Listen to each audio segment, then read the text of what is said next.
expect us a love rematch between two of the winningest franchises in the league's long history. One team is out to valiantly defend the throne that it has held for the lion's share of the past decade, while the other is out for redemption, hoping to finally topple the Conference Kings and regain its place towering above the rest of the league. In this race of 12 scorching squads, now only 2 remain.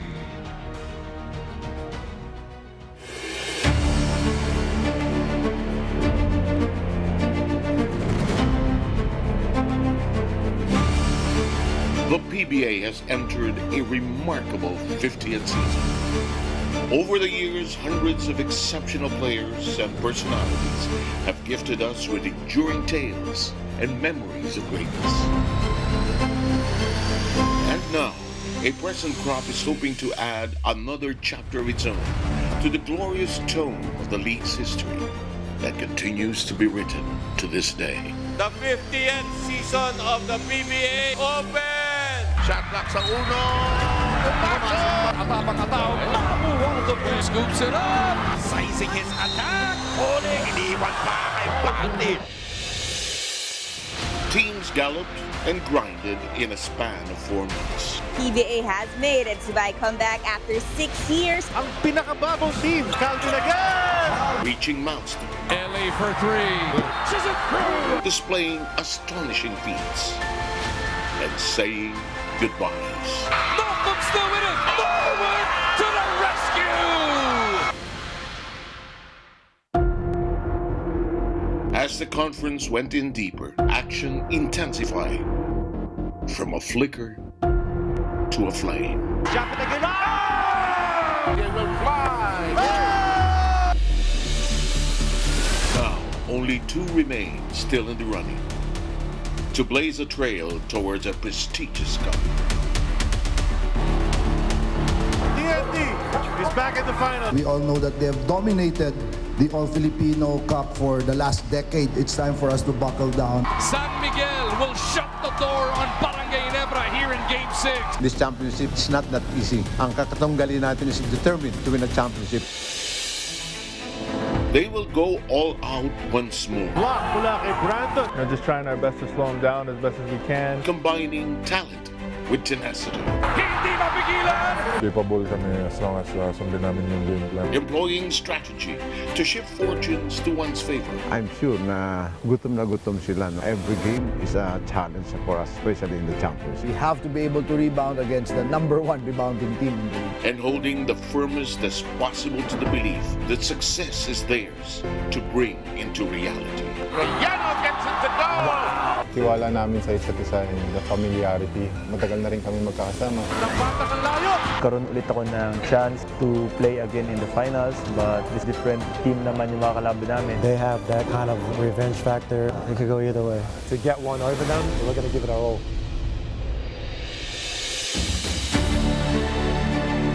We're down to the final lap of this race to golden glory.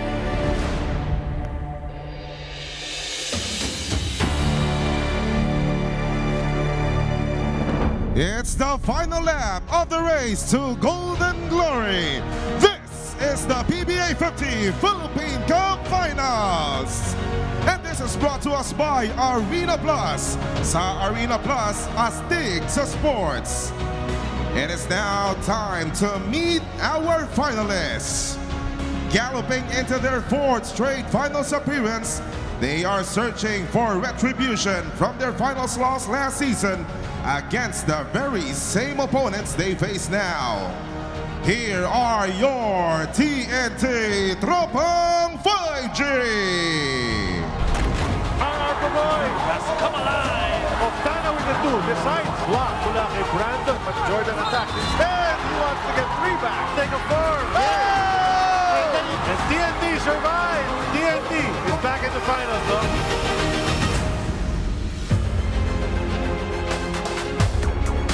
Currently on the sidelines, this veteran hopes to come back soon to help the Tropang 5G win the cup.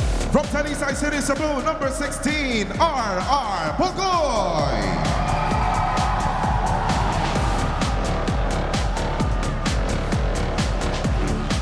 Playing in his first PBA Finals from Pangasinan, number 2, Tyrus Hill.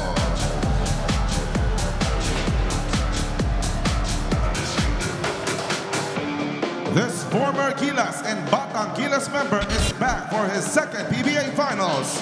From Cainta Rizal, number 14, Mike Nieto.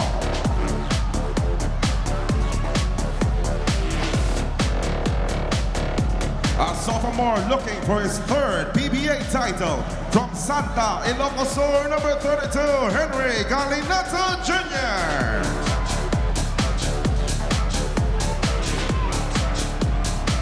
This 11-year veteran won 2 championships with his former team and is aspiring for his third now with TNT.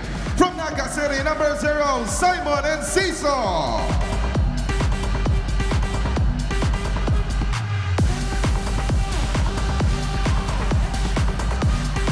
Playing in his fourth PBA Finals. From Bacoor City, Cavite, number 35, Kim Orin.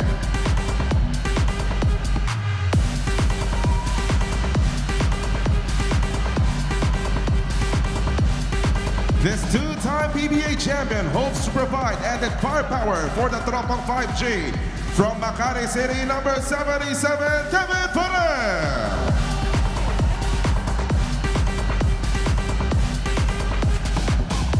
This former Gilas member and 2018 Governors Cup champion looks to help his new team win it all this time around. From Cagayan de Oro City, number 28, Gio Halalon.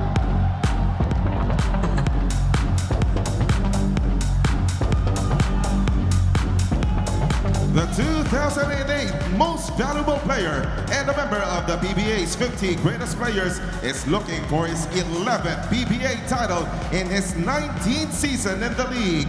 From Cebu, number 21, Kelly Williams.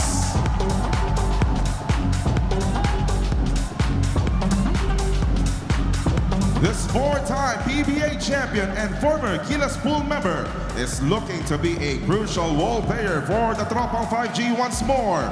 From Cagayan de Oro, number 12, Glenn Cabuntin.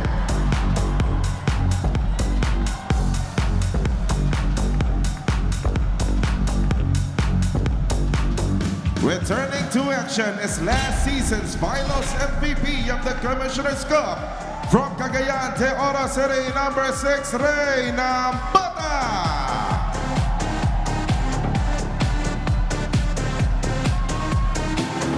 This former 3x3 champion is back for his second straight PBA Finals appearance. From San Fernando, La Union, number 45, Brenton Ganuelas Rosser.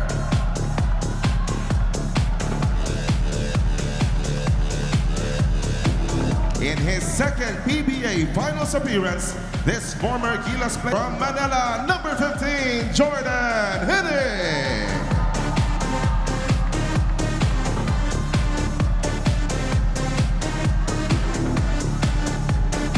The 2018 Defensive Player of the Year and recent SEA Games gold medalist has come back strong on the hunt for his 5th PBA title. From Cagayan de Oro City, number 7, Boy Era.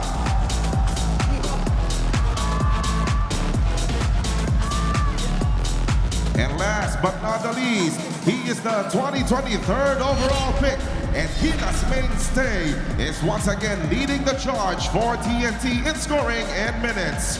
From Dumaguete City, number 8, Calvin Octana.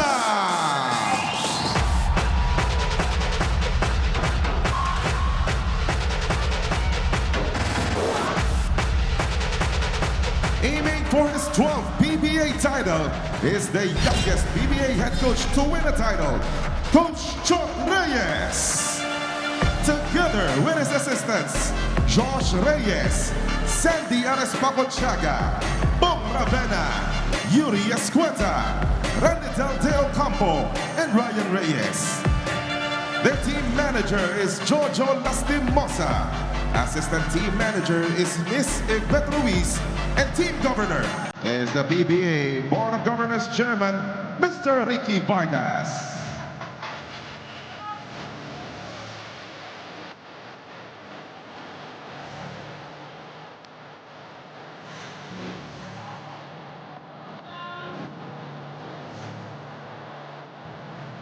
Mga PBA, once again, your TNT Tropang 5G.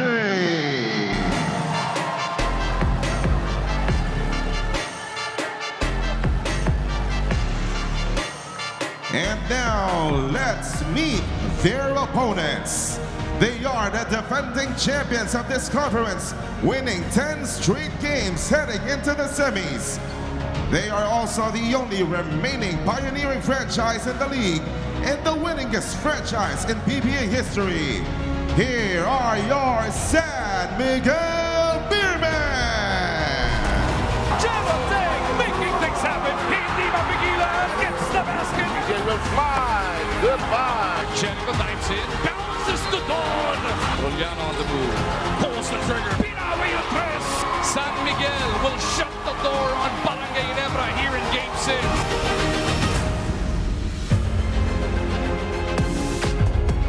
Playing in his first finals in his maiden PBA conference from Angeles City, Pampanga, number 55, Chris Miller.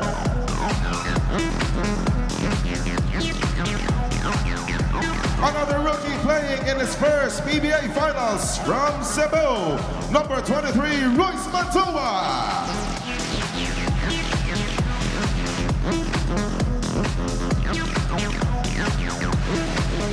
Playing in his second PBA finals from Capas Tarlac, number 22, J.M. Calma.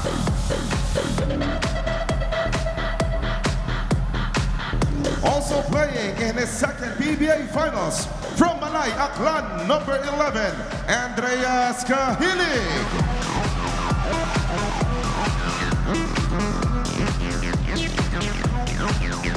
Looking for his second PBA title from Ibahay Aklan, number 1, Chris Rosales.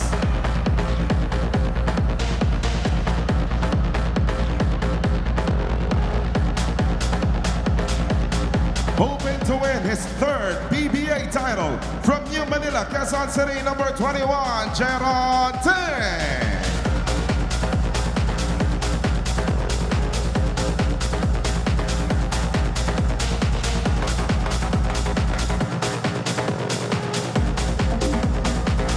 The 2015 number 1 draft pick and a former TNT player looking for his fourth PBA title from Taguig City, number 3, Mo Totua.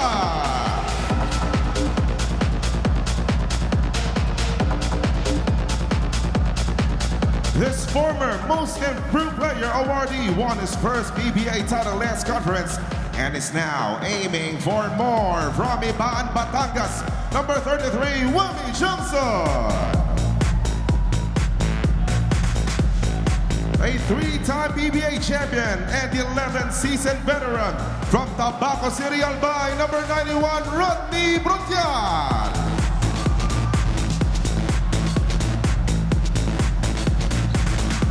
Another member of SMB's Def 5. This 2-time Finals MVP is also a playing assistant coach for the squad. From La Paz, Leyte, number 6, Chris Ross.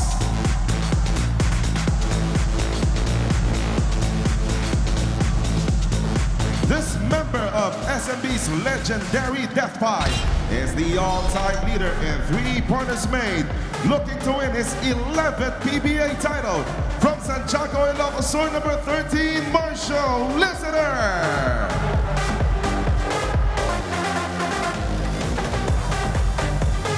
The 2025 PBA Mr. Quality Minutes awardee is looking to score his fourth PBA title against one of his former teams. From Calamba City, Laguna, number 2, Don Roliano.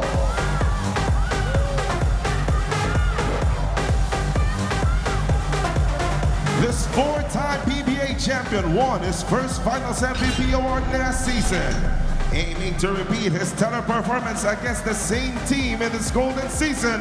From Iloilo, number 39, Jericho Cruz.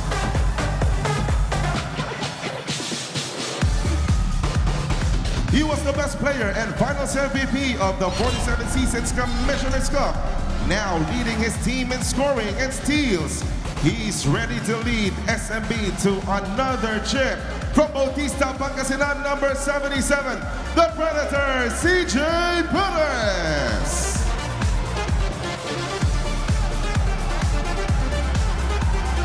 And last but not the least is a member of the PBA's 50 greatest players with an unprecedented 9 season MVP awards under his belt. From Binabungaan, Cebu, number 15, the Kraken, Junmar Fajardo.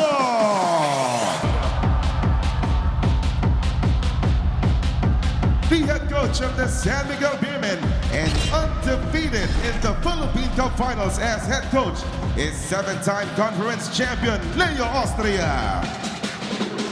His assistants are Peter Martin, Ato Agustin, Dayong Mendoza, B-Boy Rabanes, Boise Samar, and playing assistant coach Chris Ross with consultant George Gallant. Team manager is Gia Banilla and assistant team manager is Daniel Henares. The San Miguel Beer team governor is Mr. Robert Nod.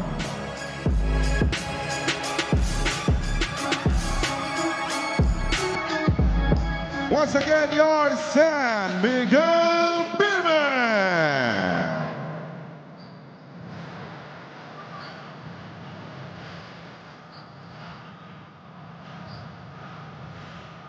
And ladies and gentlemen, at this point, we would like to request everyone, for those who are able, to please rise for the Philippine National Anthem to be led by the PBA Yakabela Group Escolas.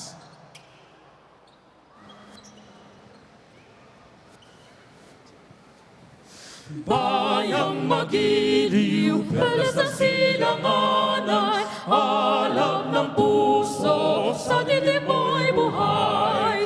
Lupang hinirang, duyang ka ng magiti, sa manlulupi, di ka pasisiil, sa dagat at bundok, sa simoy at sa langit mong baghaw. May dilag ang tula at awit sa paglayang minamahal. Ang kislap ng watawat mo'y tagumpay na nagdiningning. Ang bituin at araw niya kailan pa may di magdidilim. Lupa ng araw ng walhati pagsinta, buhay ay langit sa piling mo. Aming ligaya na pag may mga api, ang mamatay ng dahil sa'yo.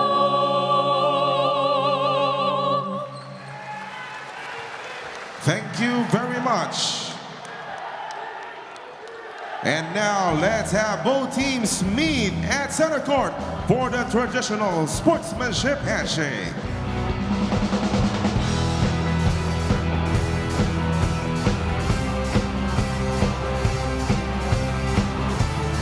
It's now down to 2 in this race to Golden Glory. Who will reach the finish line? Hang on to your seats for the PBA's 50 Philippine Cup Finals. PBA 50, solid! Magiging bida, solid ang laban, malupit ang galawan, solid ang fast, malakas ang hiyawan, ang action ay walang hinto, sa solid na laro. Solid ang laban, malupit ang galawan, solid ang fast, malakas ang hiyawan, ang action ay walang hinto.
Listen, the ultimate rematch, the flagships of both the San Miguel Corporation and the MVP group. Two of the dominant teams in this day and age of the PBA are rematch of epic proportions. The race to golden glory is upon us, and it will be TNT versus SMB one more time.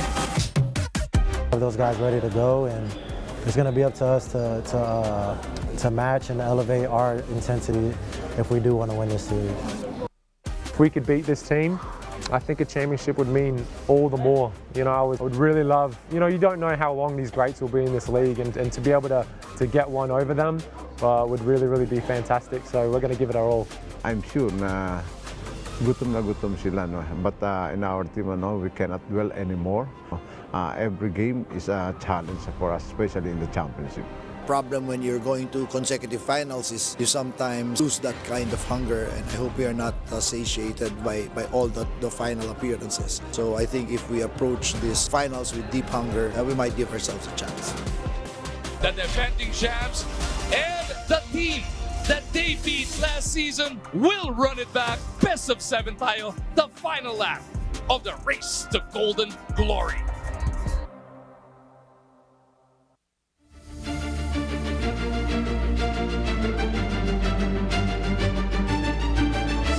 To golden glory, which is the PBA Philippine Cup, is coming in to its final lap. But a final lap in horse racing is about a mile long. That's quite a ways to go. Best of 7 ang ating labanan. San Miguel kontra TNT dito sa Inares Center, San Antipolo City. Game 1 ang magaganap sa gabing ito, at amin ihahatid sa inyo ang bakbakan nitong dalawang koponan. Ako po si Charlie Cuna, at ang mga kasama ko, Coach John Wichico and the Dean, Ginito Henson. Gentlemen, the table is set. The players are ready. Should be a good one. Good evening, everybody. I think it's definitely going to be a good one. At good evening, Charlie. Good evening, Coach Joseph Wichico, and all the millions of PBA fans watching. We are in for a treat. Ito po ay battle between opposing flagship franchises. You've got San Miguel Beer on one end and then TNT on the other. And this is the third time both these teams are dueling in a Philippine Cup Finals. San Miguel has won the first 2 duels. Tama yun. So itong dalawang koponan, malaki na yung history ng TNT at ng SMB. They've met in the finals several times in the playoff. It's been epic battles. If you look at some notable statistics that these two teams have produced throughout their eliminations into the playoffs in this conference, there's lots of things to see, no? It tells you a lot about what kind of matchup this is going to be. Well, the matchup here, you saw, Oftana against Junmar Fajardo. They're not faced up against each other in this game, but obviously they are the team leaders sa kanilang mga koponan.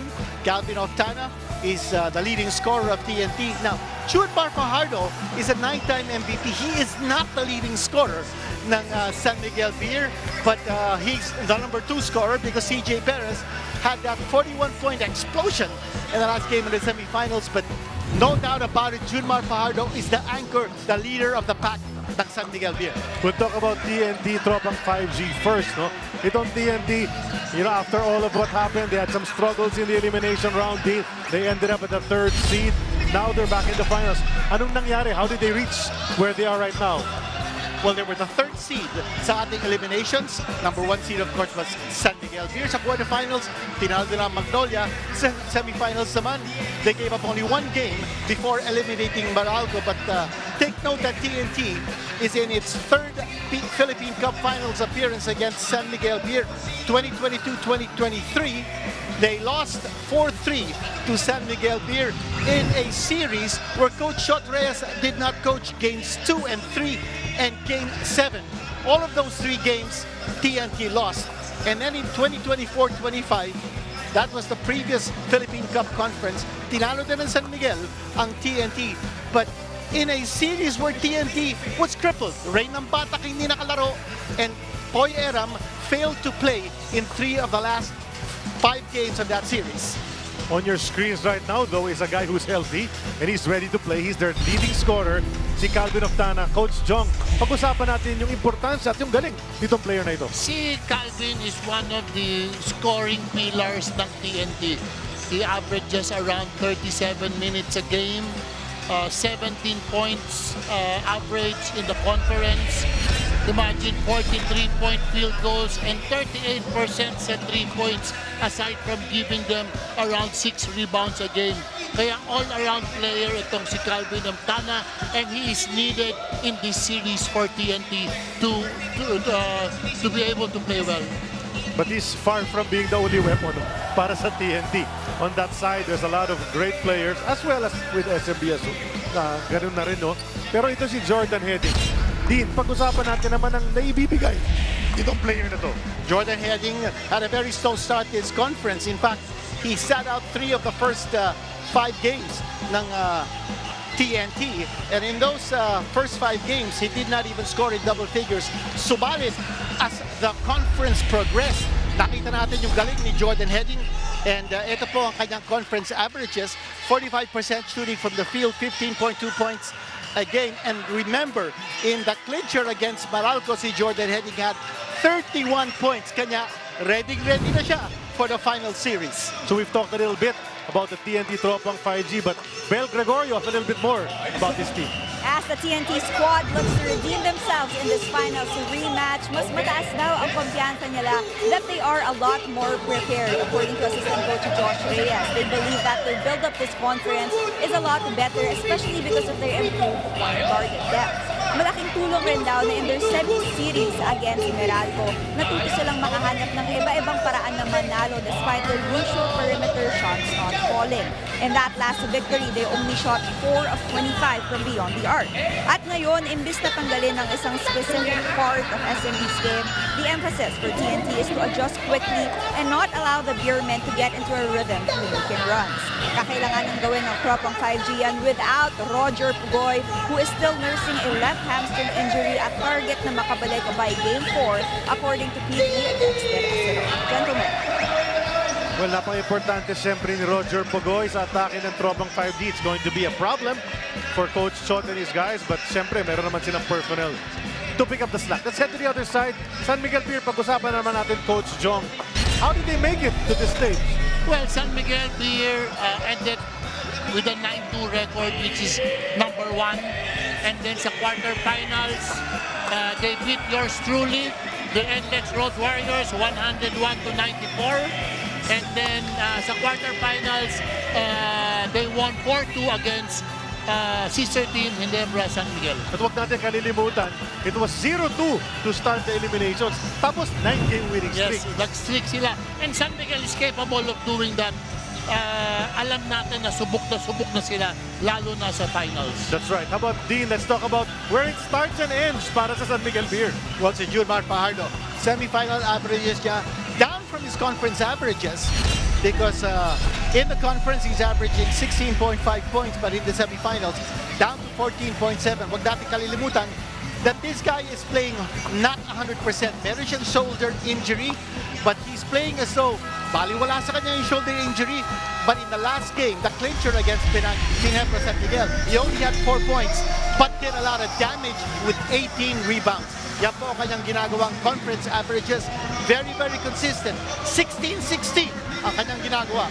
Double performance for Junmar Fajardo. Dagdagan mo pa ng 4 assists, multiple of 16 din yun. So, yung mangyayari dyan is we're gonna throw it over right now to Jay De La Cruz. He's our venue announcer dito sa Inares Antipolo. He's gonna call out yung ating mga starting fives. Take note, nakaputi ang San Miguel. Nakaitim naman ang TNT sa game number 1.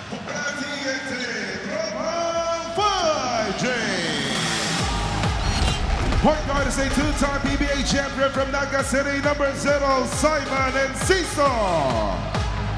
Shooting guard is also a 2-time PBA champion, but from Bacoor City, Cavite, number 35, Kim Maurin. Small forward is a 3-time PBA champion from Dumaguete City, number 8, Calvin Oftana. Power forward is a 10-time PBA champion from Cebu, number 21, Kelly Williams. And at center is making his second straight PBA Finals appearance from San Fernando, La Union, number 45, Brandon Ganwalas Rosser. Coaching the Tropang 5G is John Reyes. It is now time to meet the starters for the San Miguel Beermen. Point guard is an 11-time PBA champion from La Paz Leyte, number 6, Chris Ross. Shooting guard is a 3-time PBA champion from Bautista, Pangasinan, number 77, CJ Perez. Small forward is an 11-time PBA champion from Santiago, Ilocos Sur, number 13, Marshall Lissiter. Power forward is a 3-time PBA champion from Taguig City, number 3, Mo Totua. And at center is an 11-time PBA champion from Binabungan, Cebu, number 15, Junmar Fajardo. Coaching the Beermen is Leo Austria. Game officials are Peter Balaw, Mike Flordeliza, Marty Montoya, and Erwin Tropang. At yung mga opisyales sa laban nito, Peter Balaw, ang crew chief, Marty Montoya, Mike Flordeliza, and Erwin Traballo will help him out. A veteran crew for game number 1 ng ating PBA Finals. Officiating, of course, will be a focus para sa atin lahat as we look at the starters for Coach Chot and for Coach Leo Austria, multi-title coaches, guys who've been here before. They know what it takes. It should be a great matchup between these two teams, and they're going to jump it up now. And here we go. Action starts with San Miguel with the first possession. Ginulat ko ni Coach Chot Reyes sa kanyang starting lineup. Came out in, is making his first start his entire conference. As Kelly Williams has reclaimed his starting position after giving up the central slot to Boy Aram the last 2 games of the semifinals. Oftana against Perez. So, Perez steps back short ang kanyang outside shot to begin the shooting spree that will happen in this series. If San Miguel wants to run, they will. They've got the personnel for that. Itong TNT, mahilig tumira mula sa labas. Katulad niyan, Kim Aurin. Unang bukol, pasok na agad. And Kim Aurin, a surprise starter, but napansin natin doon si Kelly Williams bringing Junmar Fajardo outside to defend him. Kanya walang sentro pumapost up in that sequence. TNT going with the outside shot and clicking from deep. Marshall Lassiter, tahimik ang kanyang conference, averaging just 7 points a game. Missed his first shot from outside, still shooting way above 40% from 3-point range. Coach Jong, dalawang defensive rebound na nakukuha ni Kelly Williams against Junmar Fajardo. Yes, That's kind of a matchup. What do you think? Yeah, I think that's the best matchup that TNT can go against Junmar. And nasa spread din si Junmar because mataas ang 3-point percentage ni Kelly in the semifinals. Pag-usapan na natin, habang maaga pa, Dean, yung ating Dean's list for the San Miguel side. Well, for the San Miguel side, una-una, I think they need to dominate the boards. They're number 1 in rebounding sa liga natin, 55.5 rebounds a game. Also number 1 in second chance points, meaning to say, there's a reason kung bakit Junmar Fajardo at saka si Mo Totua are playing together. They want to dominate the boards. Ayun, si Junmar nakatira sa labas.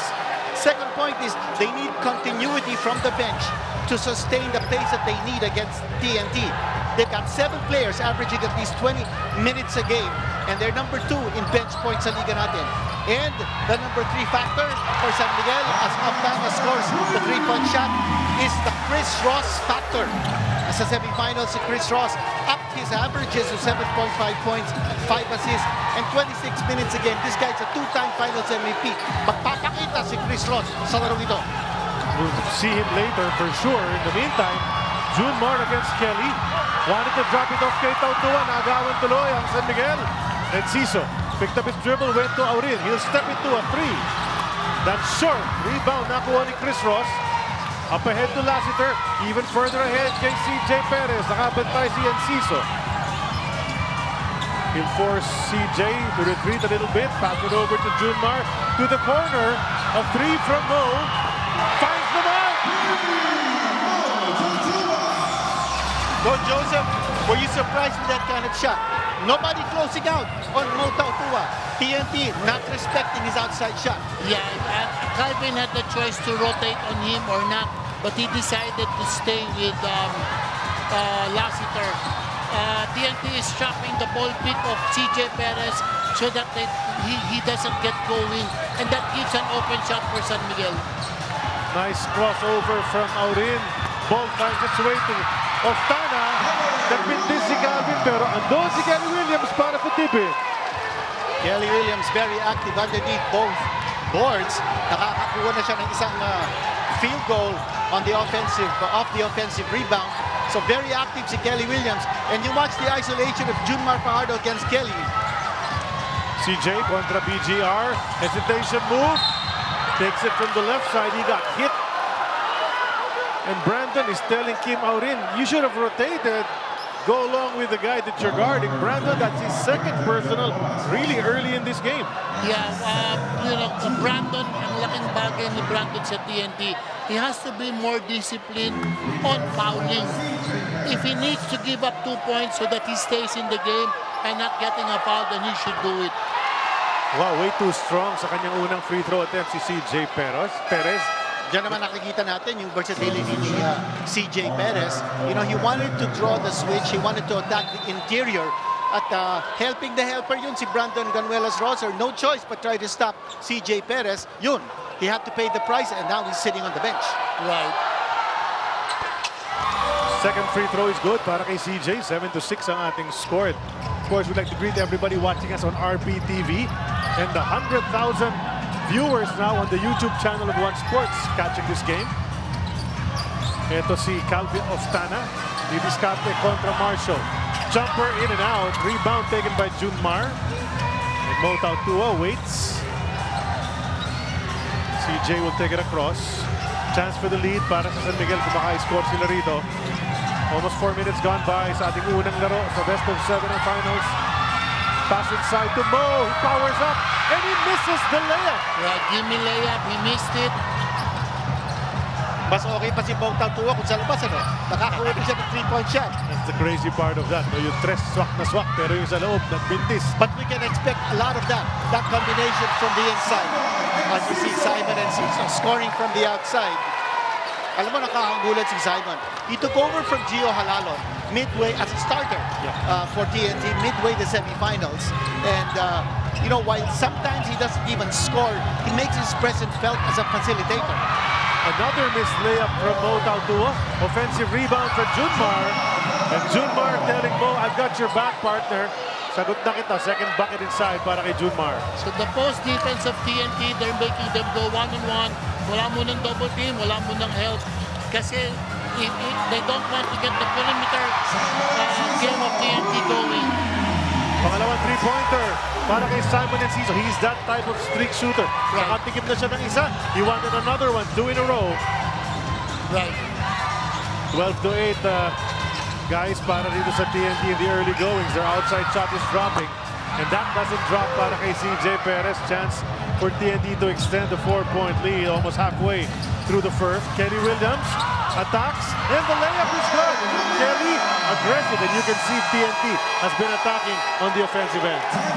But they're attacking Junmar Fajardo and getting any shot in the first open look, they're taking it. Ito makita natin ang ginawa ni Kelly Williams. He's not gonna post up against Junmar Fajardo because he doesn't have the strength to go up against Fajardo on the low block. But he will attack it from the outside, put the ball on the floor, and then use his mobility to get the shot.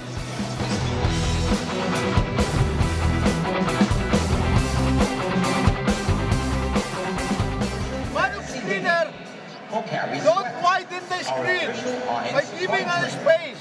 Okay? Giving a space so that they can go through. Because there's a good screen, they can go through. Okay? If it is too late, that is switch. If it is too late, that is switch. Okay? Now, on our offense, our official outfitter, healthy and purebred, our official hydration partner, Juneco Tech, our official IT partner, our valued licensees, PBA Rush and Signal, World Balance, Daily Fantasy, our marketing partner, It's Game 1 of the PBA Philippine Cup Finals. 14 TNT, San Miguel 8 ang nasa ating talaan. Ikinakabahala ni Coach Leo ang pagiging mas kompleto at mas malalim ng Tropang 5G kumpara sa kanilang finals last conference. Bukod dyan, yung extra days of rest at preparation ng tropa is something he also believes can play a role tonight. Pero isa sa mga pinapanghawakan niya is how their offense also changed aside from their usual inside dominance, lalo na't may iniindang sakit pa on both shoulders si Junmar Fajardo, and how their bench will come out kontra sa mga baraha at iba pang sorpresa ng TNT was a huge emphasis over at the Beermen's camp. Gentlemen. Maraming salamat. Narinig yung ulat ni Bel Gregorio. At what stands out to me from what she said is that nakapagpahinga nga itong TNT kasi mas maaga nilang na-dispatcha yung kanilang kalaban sa semifinals. And they really look fresh at this point in time with that 14-8 lead. Let's talk about the Dean's List for TNT. Unang-una, they need to disrupt the flow of the offense in San Miguel. And, I really think that TNT plays better defense than San Miguel. In the 13 wins this conference, they held their opponents to an average of only 93.8 points. While you know that San Miguel, they're averaging 108 points when they win. Here's one-on-one. There's the help defense by Poy Era. First time we're seeing this kind of a compliment. Kel Williams attacking on the inside. He will score! He will score and go to the line. Nakita natin yung adjustment ni Coach Chot Reyes. He's got Kelly Williams and Poy Era playing together because nakita niya Junmar Fajardo and Mota to also play together. So he's matching tit for tat. Check that block from Poy Era, defensive stop. 6% of its shots from 3 on 4. But I think against San Miguel, they need to improve their shot selection. Go for the higher percentage shot. Meaning to say, adjust their flow of their offense to go inside more than outside. And finally, I think Calvin Oftana is going to be the wild card here. He's so versatile, he can play 2, 3, and 4. If TNT wants to play big, then Calvin will play 2. If they want to play small, Calvin will play 4, depending on matchup. So I think it's important that they hunt the mismatch. So narinig natin ang mga Dean's List for each team, and a kick ball out of bounds. It'll stay with San Miguel Beer. Kelly Williams committed a foul in the backcourt in the earlier play. Here's just goes to show you how deep this SMB bench is. So you bring out Marshall Lafferty, the all-time leader in three-point shots. You bring in Don Troliano, a guy who basically willed his team to win against Ginebra in that last game. So not short in talent itong SMB, Coach Jong. No, very deep bench. In fact, if malas yung isa, madaling magbunot ng player, pasok yung isa, and they just see catches rotating players to see who has a good game in a given night. Nabanggit ni Coach Jong yung malas. Yung swerte. Ibinato mo na nga from outside. Sa board tumama. Pasok para kay CJ Perez. The lead is down to 5. That was a 4-point shot. Galing kay CJ. Simon, another 3. Oh! Tatlo na yan. Dito na. The first quarter. Oh, just the 2. Second time. So yung isa was 1-2 and 2 threes. Okay, 1-2 pala. But he hasn't missed a shot yet and not mistaken. And he already has 8 points. 3 of 3 from the field for Enciso. Powering up. Junmar is disturbed once again. Referees letting them play a little bit. Konting banggaan doon. Junmar looked at the referee, looking for a whistle. Kelly on the drive, and then tumama sa kanyang tuhod. Out of bounds, so it's gonna head back to SMB. Pero nakita natin yung mindset ni Kelly Williams. Inaatake niya si Junmar coming from the outside like what he did kanina when he scored. But here's that outside shot coming from Enciso. What about that elevation for that jump shot? That's right, the 3 brought to us by Arena Plus Sportsbook. Ang nakakagulat dito si Enciso, in the first 4 games in the semifinals, hindi pa na naka-score yun eh. In the last game, he scored 5 points. Ngayon, nakaka-8 points na. Are you surprised with a player like Enciso who actually came from San Miguel? Well, si Enciso naman is not shy taking the shot. Malakas ang kumpiyansa niya. And that's why he is given the go signal to shoot the shot. Anyway, if you're there, shoot the shot. If you miss, and then somebody will else come in for you, like Rain ng Batak. But Simon doing well so far, and then SMB throws that ball away. Chris Ross with the errant pass, hindi kumat ang kanyang kakampi, heading to the basket, Jericho Cruz. So that's a turnover. The ball's back with TNT. There's Rain ng Batak. Nabanggit nga natin. And he did not play in the last finals. Naglaban ng dalawa. Rain ng Batak wasn't there. Yes. Coach Jong, matanong ko lang sa'yo, no? Adar Pugoy, hindi makakadaro in this game. He's also doubtful for the next couple of games. But TNT seems to be doing well even without Adar Pugoy on the floor. Correct. Ang tanong naman dyan is who will contribute in place of RR Pugoy? Because they always have 2 scorers in the game at a given time. So now they will all have 3 scorers to rely on. Yun yung next man up lagi nang sinasabi yan, di ba? Pag may injured or may makakalaro for whatever reason, there's Junmar with another tip in. That's what he does best. He's the all-time offensive rebounds leader in this league. Got another one there. Oftana, discarded. Don Troliano trying to stop him, but it doesn't matter. Calvin Oftana with the baseline J. Right. Talagang scoring pillar si Calvin dito. He has to play well for TNT to get to have a chance. Napapag-usapan natin yung depth ng San Miguel. Here's Rodney Trondial. Oh, gets that one to go. Yeah. Yung depth naman ng TNT pag-usapan natin. Kelly Williams already with 7 points sa larong ito. Pero, he's 43 years old. Coach Chotres wants to manage his minutes. Kaya ang pumalit sa kanya si Galinato. And this is going to be also a big test for Galinato to go up against Junmar. Correct, yes. Especially that TNT is not double teaming Junmar. They're making him go one-on-one and defend the best way they can. With 2 minutes and 54 to go in the first, TNT calls a timeout up by 8.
Babalik po ang coverage ng PBA Philippine Cup Finals dito sa RBTV. Charlie Cuna with Jong Huichico and the Dean Kenito Henson. Bel Gregorio's with us as well. We see Coach Chot talking to his guys. His team is up by 8, 24-16. Ang ating score so far. And Dean, we're seeing TNT with lots of energy so far in this first quarter. Lots of energy on both ends, particularly on the defensive end. Because yung San Miguel nakakascore ng 16 points lamang. And they're shooting 42.9%. That's against TNT's 66.7%. Taas ng percentage ng TNT sa opensa. Tapos, ang kanilang depensa, making San Miguel bleed for its points. Napakita natin yun. Kanina-kanina lamang na yung TNT is more adjustable from going offense-minded to being defense-minded. And that's the brilliance of Coach Chotres. He has that adaptability to turn on the switch defensively, and so far it's working for them. The mga ibang nanonood dito, Commissioner Marshall, of course, and the rest of those on Commissioner's Row. We see Chiki Roa Puno, si Robbie Puno is also watching. Mga taga-Rizal yan. Antipolo dito eh. Yes, dito of teritoryo course. nila yan. And I spotted also Senator Bongo. Yes. Kasama din nila. I spotted the Vice Chairman of the PBA, Alfrancis Chua. Also the Treasurer of the PBA, Attorney Raymond Zorilla. So, all-star cast tayo. Mga nanonood dito at courtside. Parang yung mga lineup ng San Miguel at TNT. Mga all-star yan. Yes. Ito si Don Troliano.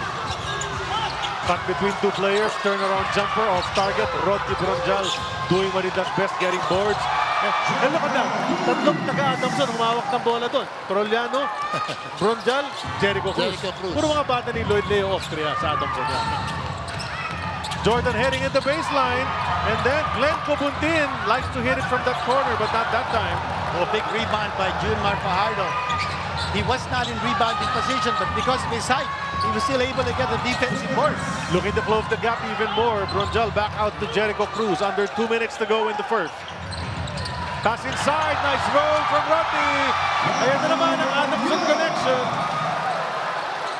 Yeah, they're trapping the pick and roll, and that needs lack of rotation. Especially big-to-big rotation, which they're doing. Pero kailangan may tackle on the weak side. Nabasa 4 na lang ang lamang ng TNT. And that's a block. Rodney Bronjal denying Boy Eram. And you see Bronjal is pumped. And that lane is well congested by San Miguel's interior defenders. Ito makita natin. Ito, biglang sarado yung pintuan. And Bronjal getting that block. Kevin Ferrer with the ball just checked into the game. Passes to Nambata who releases. Oh, pasa pala yun. Papunta kay Henry Galinado. Yan nagsasabihin si Ray Nambata. Assist yun, assist. Oo. Alam mo, kanina nakita natin yung depensa ni Bronjal sa ilalim. I think that's an adjustment that Coach Lea Austria did because Kelly Williams kept attacking on the inside. Now that Kelly Williams is sitting down, magkaroon ng adjustment. San Miguel now playing better interior defense to stop that penetration by the bigs ng TNT. Bronjal, the one-hander. That's a miss. Tapikan ng bola. Palabas na nakuha na ni Boy Eram. Dark Shirts will attack. Up 6 with 52 seconds to go. Nagbatak the contact. And he's gonna go to the line para sa dalawang free throws as Wami Tiongson is denying all liability on that play.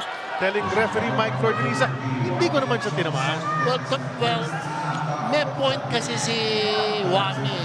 Kasi ang nag-initiate ng contact, si Nambata. Which he does all the time. Pero ako, naka-steady lang ako. So of course, judgment na ng referee yun. May advantage talaga ang offensive player dito sa PBA. And gentlemen, you were seeing a lot of bench players on the floor dito very early.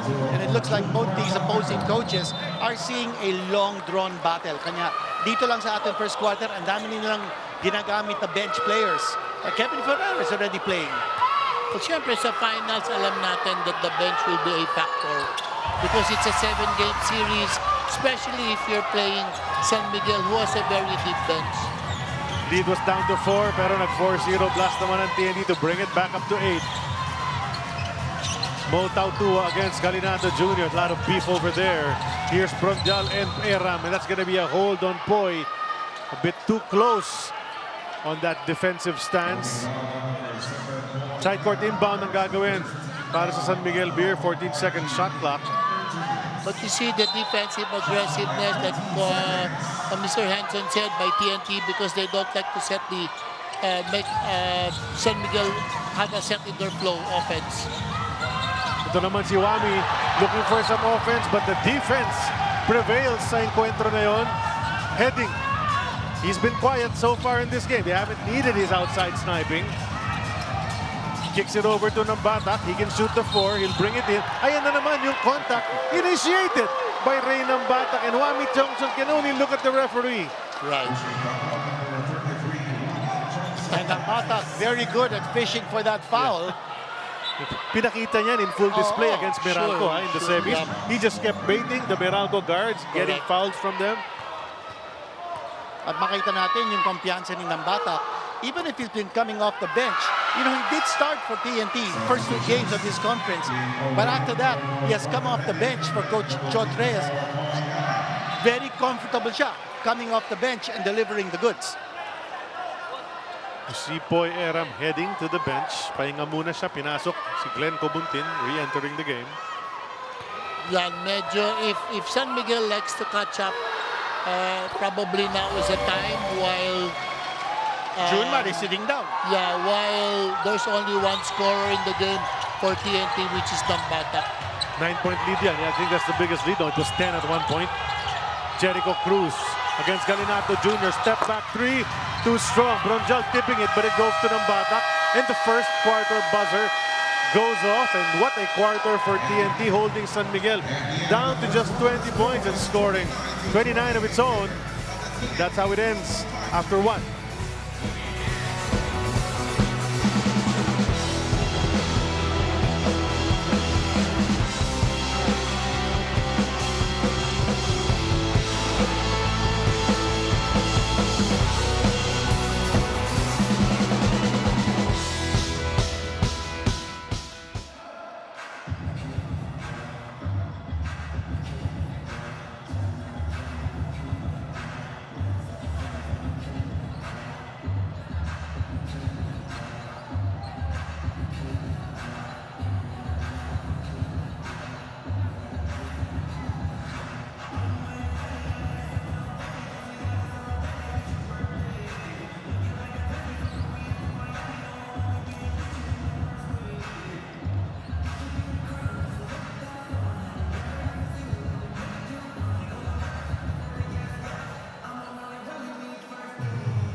Coach Peter, what are your key adjustments that you're looking to do after how the first quarter played out? Well, first of all, we have to get used to the pressure defense of Talking Tex. They went out and they blitzed us. So medyo nagulat kami doon. Secondly, we're not getting the shots we want. We're lucky we're only down by 9 because we have they're forcing us to our other players to get the shots. Junmar hasn't had a good look. May mga good look ni Junmar, okay naman, but he had only 2 attempts, so we're looking to get to Junmar the ball a little more. Thank you, Coach Peter. Back to you, gentlemen. Thanks a lot, Bell, and that was Coach Peter Martin, first assistant ng SMB. And obviously, you know, pag in-interview mga sa SMB coaches, lagi nila sinasabi a lot of things, and at the end, then we have to get into Junmar a little more. Yeah, always. Because you need to get Junmar. For the other team to have problems, you need to give him the ball. Well, that's a foul. Ferrer and Don Trollano, I believe, got tied up. And they're going to call that contra kay Don Trollano. And Don Trollano's getting a lot of boost from the TNT crowd dito, huh? I think that's because they respect his game so much Ganun na nga that they yun, want to distract him. Now, napapag-usapan natin si June Fajardo. He's still sitting on the bench. Coach Leo Alstra is carefully managing his minutes. Ito yung inside pass and a tough shot. 3 baskets already for Galinato Jr. Already with 6 points, that's right. So he's perfect from the field. Simon Enciso, the same thing. That's why they need to take out one of them. Kasi lahat nakaka-score. Kwame Johnson, nothing there. And then the red shirts, or white shirts rather, lose it out of bounds sa rebound na yun. So another defensive stop from TNT. I think what we're seeing dito, yung depensa ng TNT, forcing San Miguel not to have multiple touches in their offensive scheme. Kanya tuloy, napopersa silang to go one-on-one. There's very few assists that are being registered. In fact, San Miguel only had 4 assists in the entire first quarter. That's Kevin Ferrer. Off target ang kanyang 3-point attempt. But you know he has the capability of putting that in. Mo Tautua and Galinato Jr. The left hand layup works para kay Mo. So San Miguel, the bigs have to do their job offensively because that's what TNT is giving.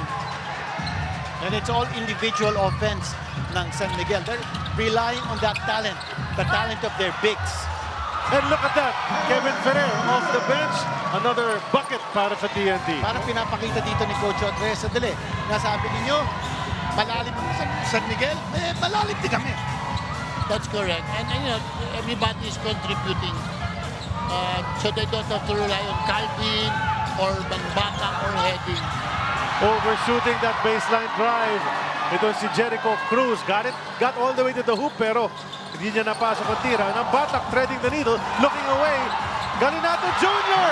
Another basket para sa kanya. That's 8 points now for Galinato.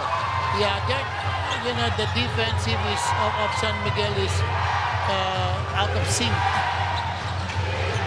TNT playing great defense thus far as Johnson goes to the corner. Jeron Teng will put it up and miss everything.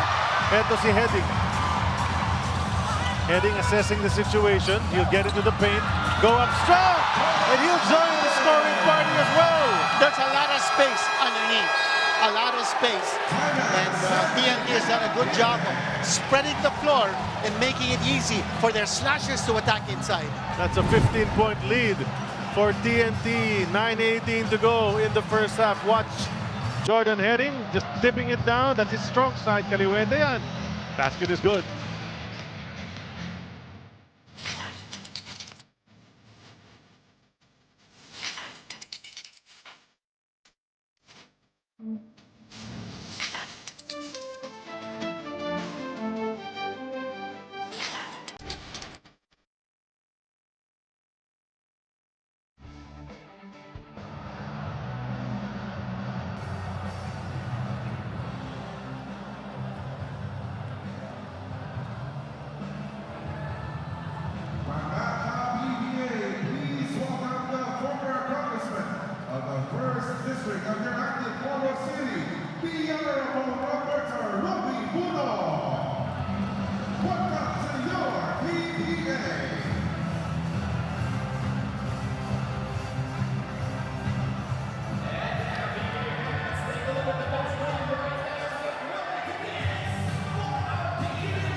Babalik po yung PBA dito sa RPTV. So far, lamang ang TNT ng 15. Bumalik tayo sa nangyari noong semifinals. 27 seconds na lang natira sa game number 5. Meralco TNT. Meralco looked on its way to win, but this happened. That's a heartbreaker for Meralco because, as you said, no, they looked like on the way to a victory to force another game in that series, to force a game 6, pero hindi nangyari yun. And TNT taking only 5 games to dispose of Meralco.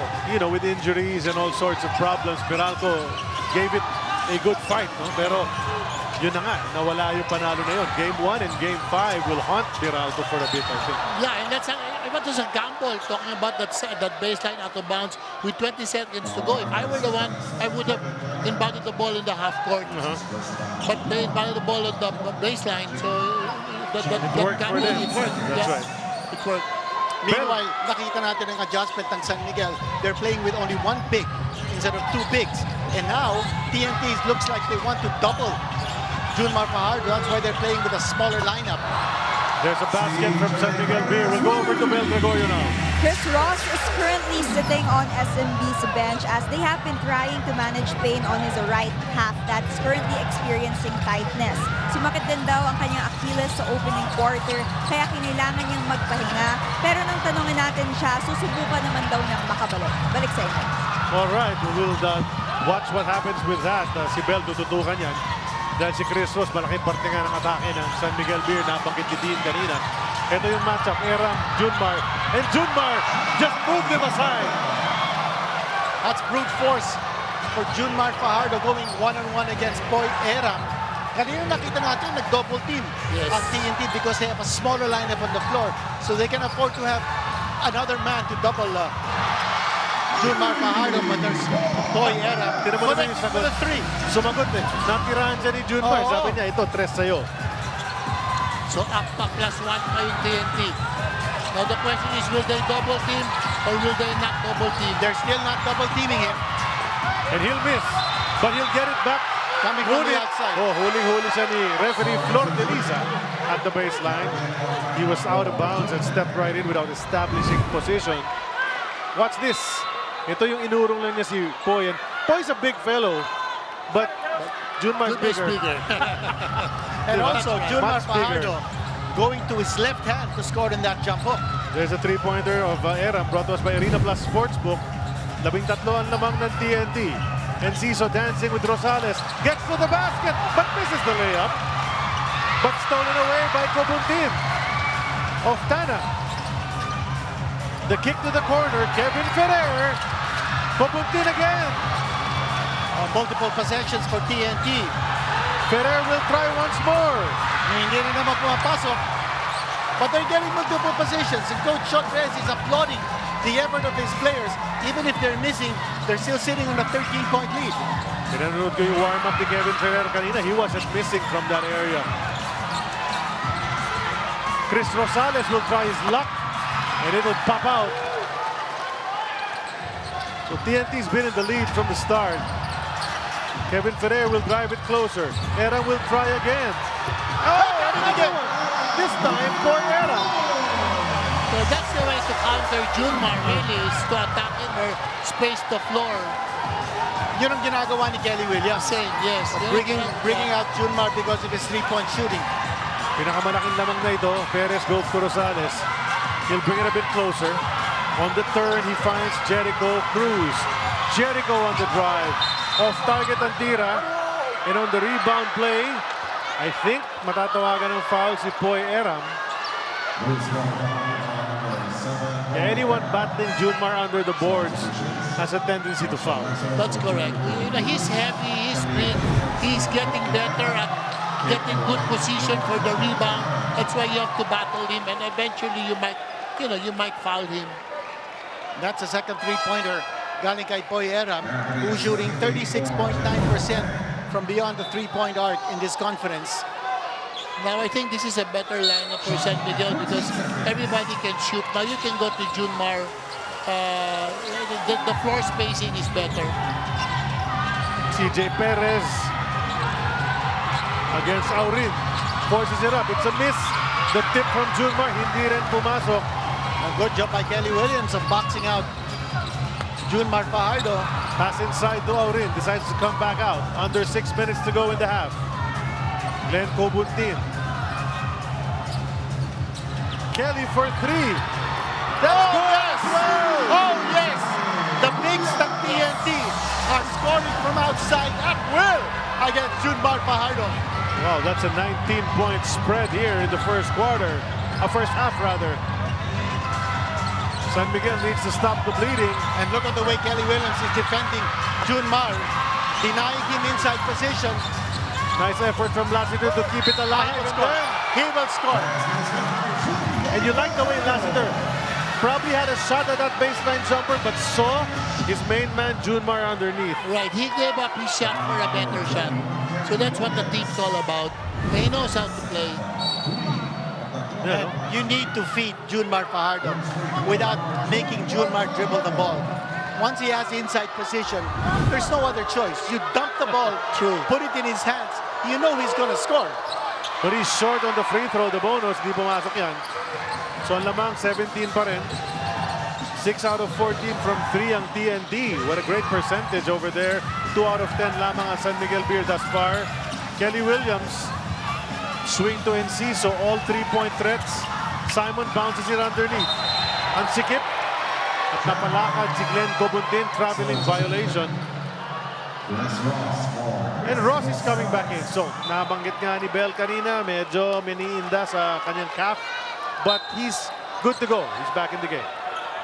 They need his veteran presence to settle the game down.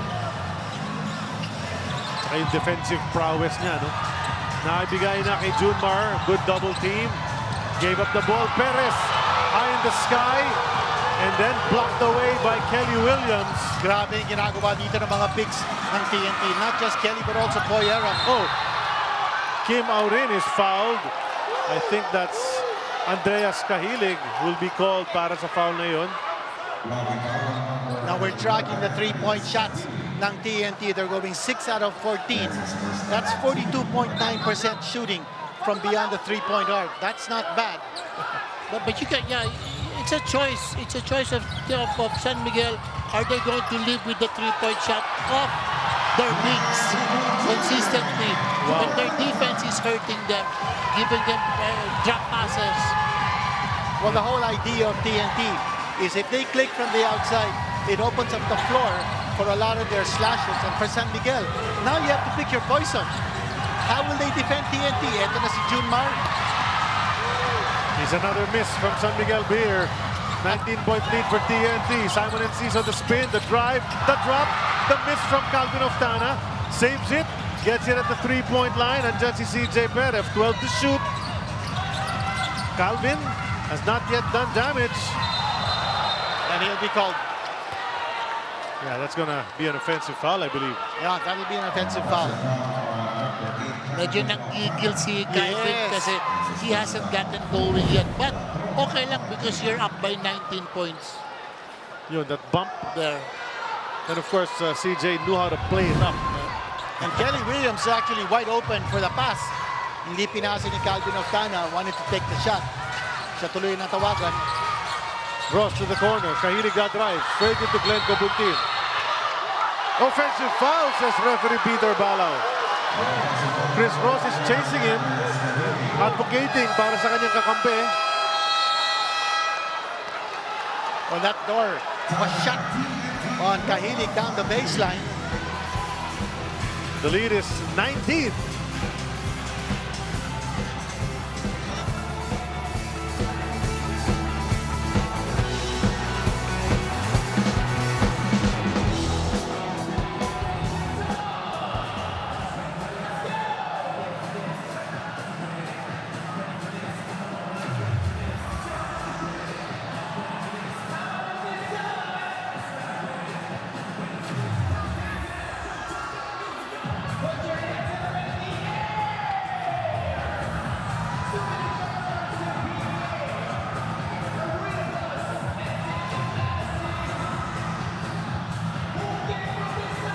What an attack it has been para sa TNT. 48 points compared to 29 para sa San Miguel Beer.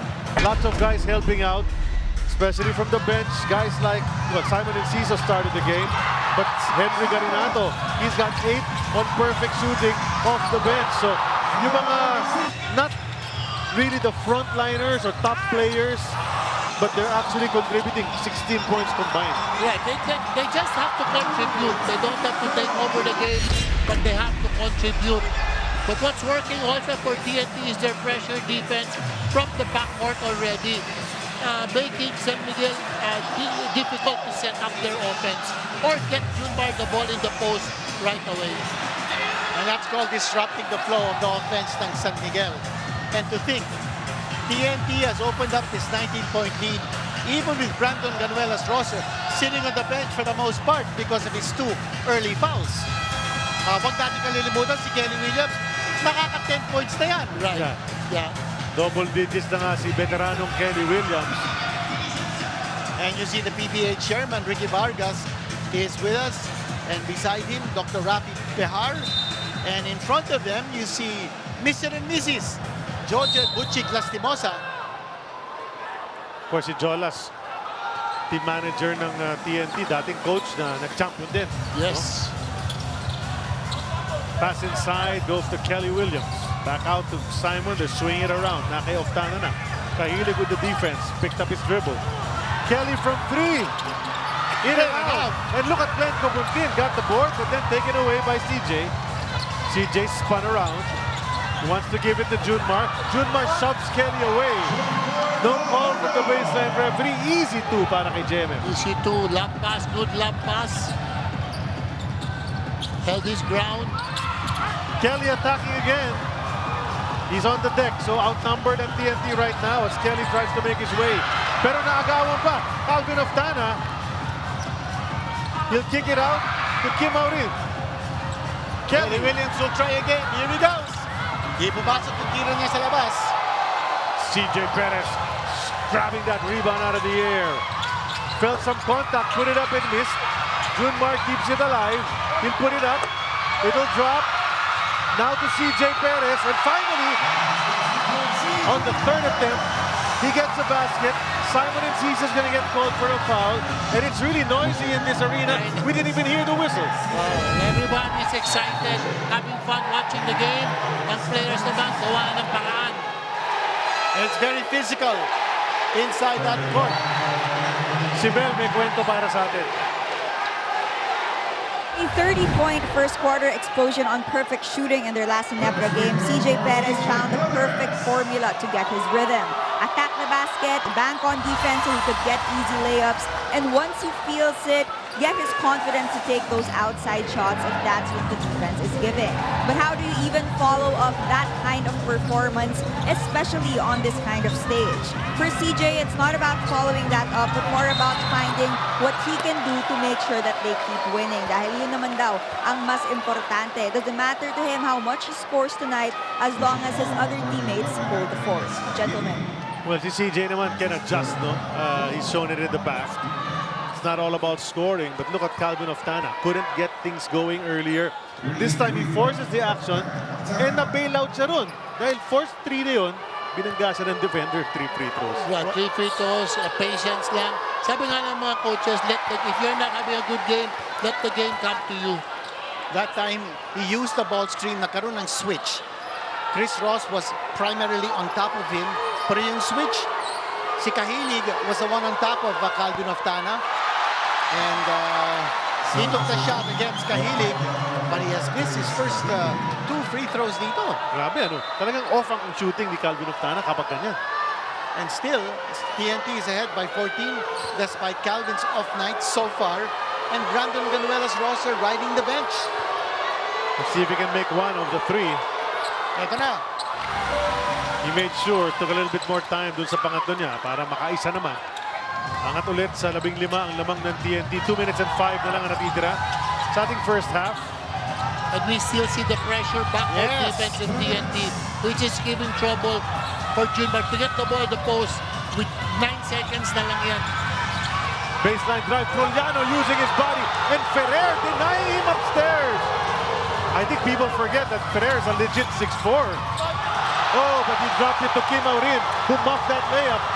Kevin Ferrer actually had an open lane to hit that layup. And here's a turnover. But sometimes you can be too unselfish. Right? He had a wide open layup, but he opted to pass. We're talking about Kevin Ferrer, di ba? Doon sa huling play na yun. Layup, decided to drop pass. Same thing here, same with CJ. Mamadali masyado ang San Miguel naman maka-score sa play na yun. Kelly Williams has been a stalwart on the defensive end. Protecting the rim, blocking shots inside. That's a push from... they're going to call offensive foul. Is that it? From Kevin Ferrer, yes. At sabi nila, Kevin Ferrer pushing off Marshall Lassiter to get some kind of position. Ito, galit na galit si Coach Chodres. Ba't siya galit? Galit kay Kevin? Yes, galit sa referee? yes, he's upset at Kevin. Okay. Yeah, because he wants him to play smarter. We need we need every point, every possession. Kasi nakuha na nila ulit eh. Yes. Diba? After a missed shot. And he was not in any scoring position. There's Junmar with a bucket that lead him down to 13. That's the closest San Miguel has been in a while. Junmar Fajardo, his defense is over to Kelly Williams. It opens up a lot of space underneath for a drop pass. Junmar again. Kelly is right there. He'll bump and then take the shot. It pops out. Ito na ang TNT one more time. 30 seconds to go in the period. And look at that. He drew the foul, hoisted it up, pasok. And Coach Chot, he might challenge this. Yeah, they're going to challenge it. He put up the shot, sandali. And Coach Reyna Batak saying, Coach, wag ka na mag-challenge muna. Okay na yan. Pinukul niya, pumasok. Now, will they challenge? Hindi na yata. Smart play though from Reyna Batak. You know, you hear the whistle, you put it up. But he knew na late na siya. Late na. Kaya sabi niya, Coach, wag na, sayang yung challenge natin. He nag-dribble pa siya ng isa. That's a team player for you. And Jordan Heading, another guy we haven't mentioned who has not been that productive yet in this game. But then, look at there he is. As if on cue, hindi pa na productive. Ito sa inyo. Bukang-buka sa ilalim eh. Bukang-buka. And right now, Junmar Fajardo is the only big guy on the floor. Maybe the adjustment is to bring back Mo Tautua or Rodney Brondial. Someone to protect the paint if Junmar Fajardo is outside defending Kelly Williams. Jordan Heading nasa linya para sa bonus free throw. 14.7 na lang nalalabi sa ating first half. At hindi pumasok na naman. That's a bunch of missed free throws. Oftana 2 and then Heading another one. But it's still a 17-point lead. Last shot time para sa SMB. CJ, Kelly shows. The kick to Chris Ross. He'll hoist it up from 3. And that's going to be short at the buzzer. And what a masterful first half para sa TNT.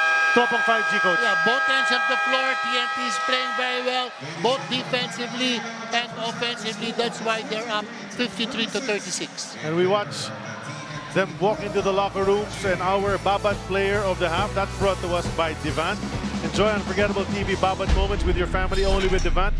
The 43-year-old wonder, Kelly Williams, Dean. Well, Kelly Williams has been impressive on both ends. And look at his performance so far, 10 points in 13 minutes. But yung puntong sinabi ni Coach Joseph Richico about the defense on TNT has been spectacular. And for San Miguel, they're forced to shoot less than 35% from the floor so far in this game. You're up against TNT, playing that kind of defense, talagang mahihirapan ka.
The final lap of the race to Golden Glory has kicked off here in Anaris Center, Antipolo, at natunghayan natin agad ang gigil ng TNT to redeem themselves in this finals rematch. 53 TNT, 36 SMB ang ating score after the first half. Titignan natin paano mag-a-adjust ang Beermen, lalo na ang ating PBA Press Corps Player of the Week recently tallied a career-high 41 points, CJ Perez.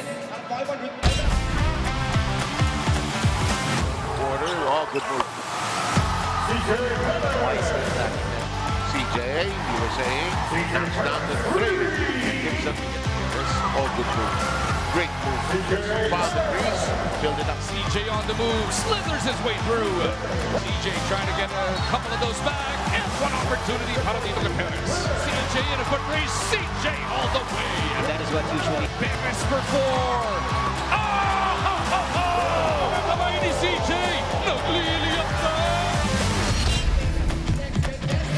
Once again, that was our PBA Press Corps Player of the Week, CJ Perez. And speaking of PBA Press Corps, they recently announced na ang mananalo ng Finals MVP in this Finals ay tatawagin na ang winner ng Ramon Fernandez Trophy. A very fitting honor for one of the legends who shaped our league and definitely an accomplishment para sa kauna-unahang recipient of that Ramon Fernandez PBA Press Corps Finals MVP Trophy.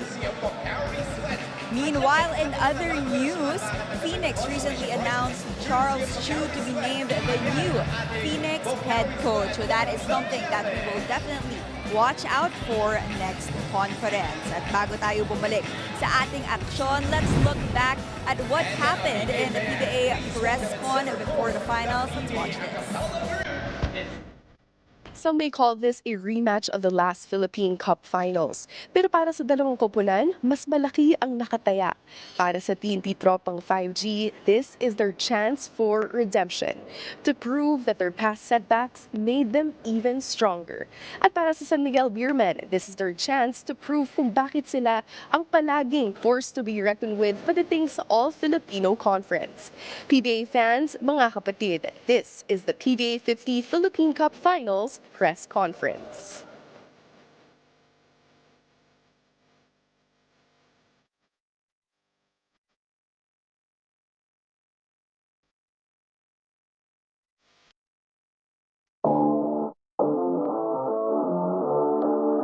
Para sa akin, it's gonna be very hard.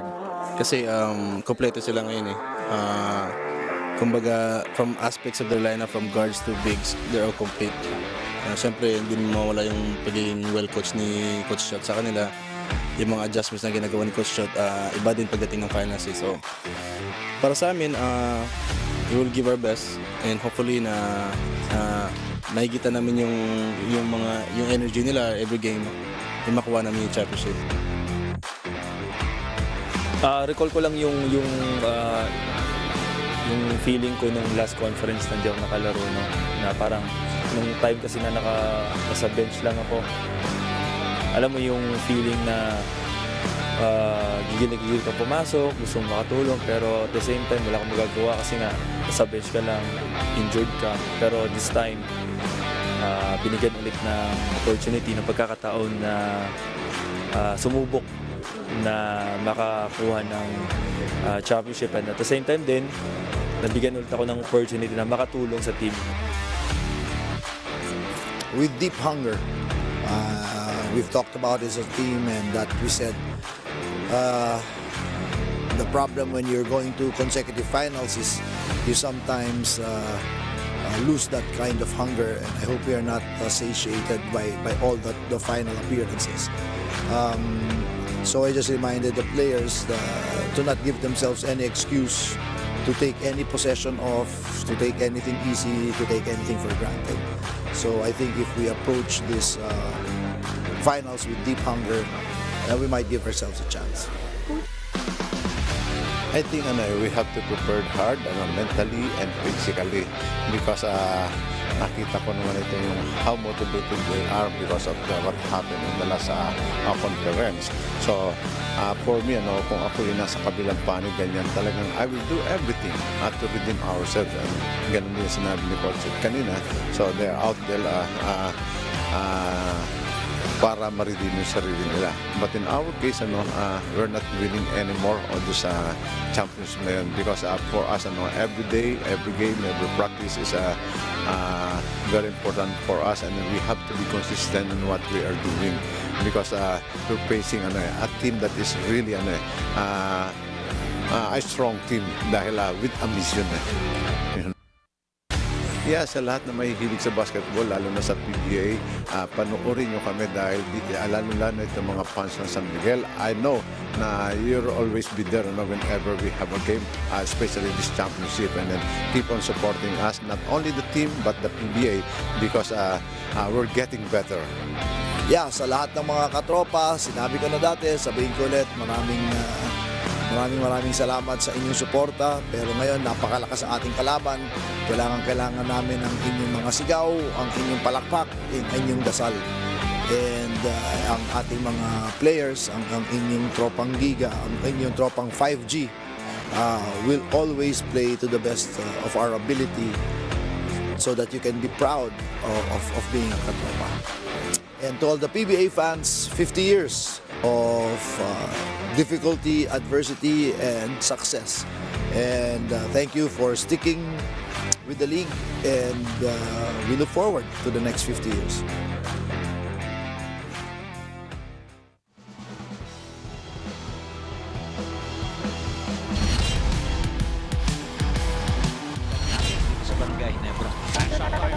San Miguel. Cruz puts his head down. Inside, he wraps it over to Kahili. Nadunggol. Junmar gets the bounce right at the first half buzzer. Almost a miss already. Na-save pa yun ni Junmar Fajardo. Umawa pa yung kanyang tira. But this first half definitely belongs to CJ Perez. Not this time. Rebound Cruz. Forward, Abarientos. Ball fake, Supal ball. Huli. May fake that lahat. Nakita pa ni Ron. Next to Ray on the wing. Drop passes, that short range is good for him. But Cancino lost it momentarily. Need to shoot. What you gonna do, CJ? Put it in! That's what he's gonna do. Wow! What a game! My man, what are you? Exactly. Are you celebrating the birthday of your UST guy in Merck? What a shot from Cancino. Career high 36 right now and counting. But still though. That's it over. One possession. One possession. Back in the day, 2 possession yan. But you have Redding and Ambata who both can make 4-point shots. Correct. And actually even counting. Si RJ ni Jinko. Mamadali ng bata. He'll take a 4. Yeah! And then use Kara. How things can change in this game. Yeah. This game of basketball. One mistake, one blink, and before you know it, you're down. Very resilient talaga itong TNT. The guy just shot over Kara. Take it away! And they did that this timeout. They kept Kara in there. Para ka maagawan sa ilalim ng goal, which is the easiest. But look at this. They have a small guy guarding ng bata. And he just shot over him. And then the inbound.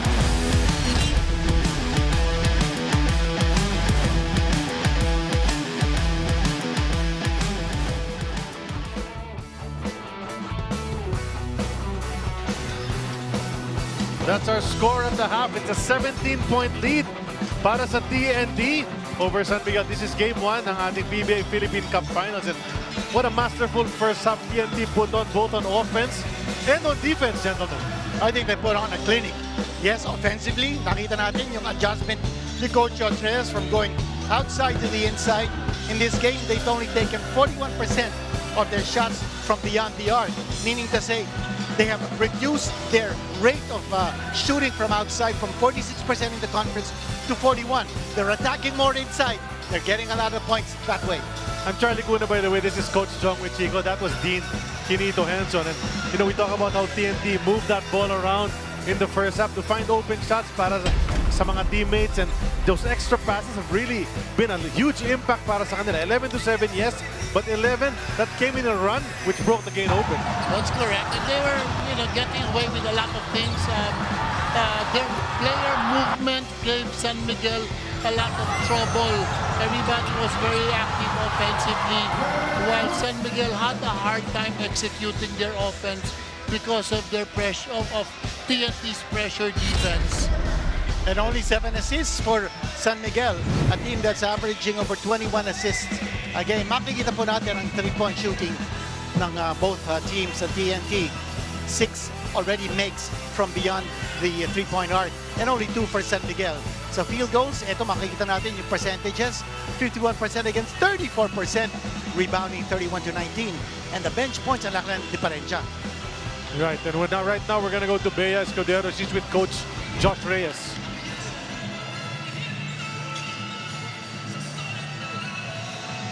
Coach Josh, it was a dream start for TNT, limiting SMB to 36 points and controlling the boards with 31. What adjustments worked in the first half, and what do you remind the group of heading into the third quarter?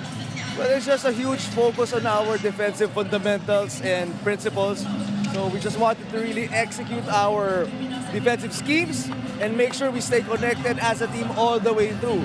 A huge part is for us to be able to sprint back on defense and contain the penetrations, because Junmar will get his points no matter what you do. So we want to be able to focus on the other things. Thank you so much, Coach Josh. Gentlemen, back to you.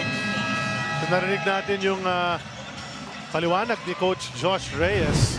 As we look at the leading scorers in this game, you see Junmar is leading everybody. CJ Perez has 11, so not really surprising. On the other side, though, Kelly Williams is leading TNT with 10. Nobody else in double digits. You don't even see Calvin Oftana's name in the top 4, but you like the distribution in scoring for the TNT Tropang 5G. Yes, it's equal. Not really outstanding, but everybody contributed 10 points, 8 points, 8 points. Everybody, in fact, scored except for Ganuelas Rosa. Well, also, Jordan Heading, hindi pa nakaka-score in big numbers. Only 4 points para sa kanya. Oftana with 6. So, despite the fact that some of their key offensive players are not getting their numbers, ito 17 points ang lamang ng TNT. San Miguel's taking the other players for granted. We've begun our second half, and the Dark Shirts have the first possession. Kim Aurin, who started this game, will start the second half as well. He's trapped in the corner, goes to Kelly Williams. 8 to shoot, and Ciso comes out to receive. He'll kick it back to Kelly, who'll hoist up a 3. Gets some rim. Ball's on the floor. CJ Perez picks it up. Now it's San Miguel's turn. Chris Ross nursing a bit of an injury sa kanyang calf. Andiyan pa rin siya. Perez goes to Tautua. Tautua up strong, and he hits the lefty layup in the paint. What a gamble there. Nag-blitz at TNT. Kanya, that roll to the basket was unmatched. Coach Young, you were going to say something? Yeah, they've been trying. TNT has been trying to take the guards out of the game, like blitzing, hard showing. That's why it's up to the bigs to deliver their points when they roll to the basket. And look at that, Chris Ross is on the deck. And Brandon Ganuelas-Rosser, I believe, that's his third foul. Yeah, that's his third foul. He sat out most of the first half because of the 2 quick fouls, and now, tatlo na agad yan. 3.5 minutes played by Brandon Ganuelas-Rosser in the entire first half because of those 2 early fouls. And Chris Ross, he's banged up. Yeah. Ito, makita natin. Boom! That wide body of Brandon Ganuelas-Rosser pushing Chris Ross to the ground. So 15 na lang hinahabol ng San Miguel Beer. The lead was as big as 19 in that first half. And that combination of Tautua and Junmar Fajardo, let's see what that combination can deliver for San Miguel. The bounce inside to Junmar, a bit too low.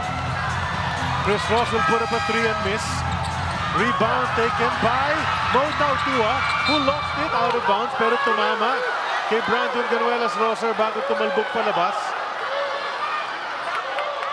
And they're telling Coach Chot to challenge. He does not agree.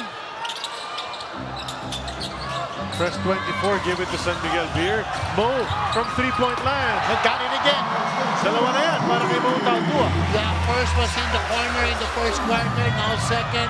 It's good floor spacing for San Miguel. Brandon Ganuelas-Rosser wanted to take out his frustration on the rim.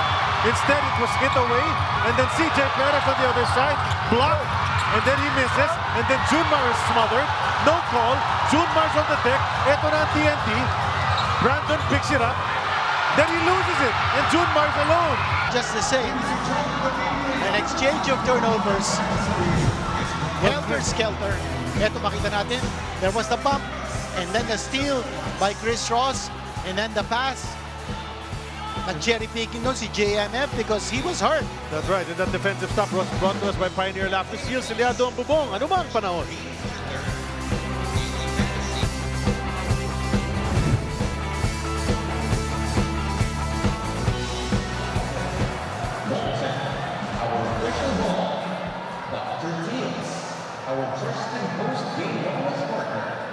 Eagle Cement, our official cement. Hire, our official home solutions partner. LGO, our official outfitter. Healthy and Pure Brand, our official hydration partner. Juneco Tech, our official IT partner. Our valid licensees. PBA Rush and Signal. World Balance. Daily Fantasy. We were out-rebounded and outplayed in every department. Yan ang inamin ni Assistant Coach Peter Martin at the half. They got caught flat-footed by TNT's blitz and they got too impatient with their own offense. Hindi rin daw sila sanay that their second group doesn't excel or even match the second group of their opponent. Dagdag niya, yung 14 points, 10 rebounds ni Junmar in the first half, it definitely didn't feel like it. Dahil mas kinakailangan pa nila ang iba pa nilang mga manlalaro to step up and get their offense going. Balik sa inyo. Maraming salamat. That was Bel Gregorio. And there is Chris Ross. He is not just an assistant coach, a playing assistant coach. He's also the lawyer for San Miguel Beer because he's now pleading his case sa ating mga referees. He was doing that when we went to timeout. Bumalik na tayo, kausap pa rin niya yung mga referees. Try to work the referees in the finals. 7-0 blast by San Miguel to open the second half. So, anong isasagot ng TNT? Yan ang tanong dito. Nagpalit ng tao. Brandon is back on the bench. Boy Aram is back in the game. Jordan Heading is there. The only scorer for San Miguel in this half, yung dalawang bigs nila. That combination has been working wonders. Kelly will attack. Lefty. Yes! Shot goes. Left-handed. Hook shot. 12 puntos na para kay Kelly. Right. Top shot. But good read to attack the basket instead of shooting the three. There is a different confidence as we see Junmar miss when you're attacking Mo Tautua instead of Junmar Fajardo. Nakita natin sa galaw ni Kelly Williams doon. They force a miss. A chance to add on to that lead. There's a bump. And he puts it up. So he's going to take 2 free throws. Kelly Williams is offensive-minded in this game. He's machine gun Kelly again. Again, machine gun Kelly. That's their game plan. It's just to attack Junmar. If Kelly has the penetration or the shot, then attack Junmar. Ilang taon na itong si Kelly Williams din? 43. Diba? 43 years old. And listen to this. In the semifinals, he shot 45% from three-point distance and 90% from free throw distance. And in this conference, he's actually averaging a career high 38% from three-point distance. He is on his 18th season and his 19th year in the PBA. That's right. Well, so can you imagine what he's doing? What a performance, one of the PBA's 50 greatest. Dean, punta natin yung TNT Dean's List natin. Paki-update naman yung X's and checks mo. Well, 2 check marks para sa kanila. They've been able to disrupt the flow of the offense ng San Miguel with their single coverage and the pressure defense. And number 2, they've been able to adjust their points of attack outside to inside and then back outside. But yung Calvin Oftana being the wild card, di pa natin nakikita yun. He still hasn't been able to hit his stride, only 6 points so far. And for San Miguel, 2x marks naman sa kanila. They have not, oh, look at this. Here is a turnover. Yung domination of the boards, hindi natin nakikita ng San Miguel. Yung bench scoring nila, also not there. But they have been, and also the Ross factor has not shown up. So, check myself. They are 3x marks for San Miguel against TNT's 2 check marks and 1x mark. But that is a play where Tautua attacks the rim again. Nakadraw ng foul. So free throws naman si Mo. Sa huling biyahe ni Kelly Williams, 1 out of 2 lamang siya.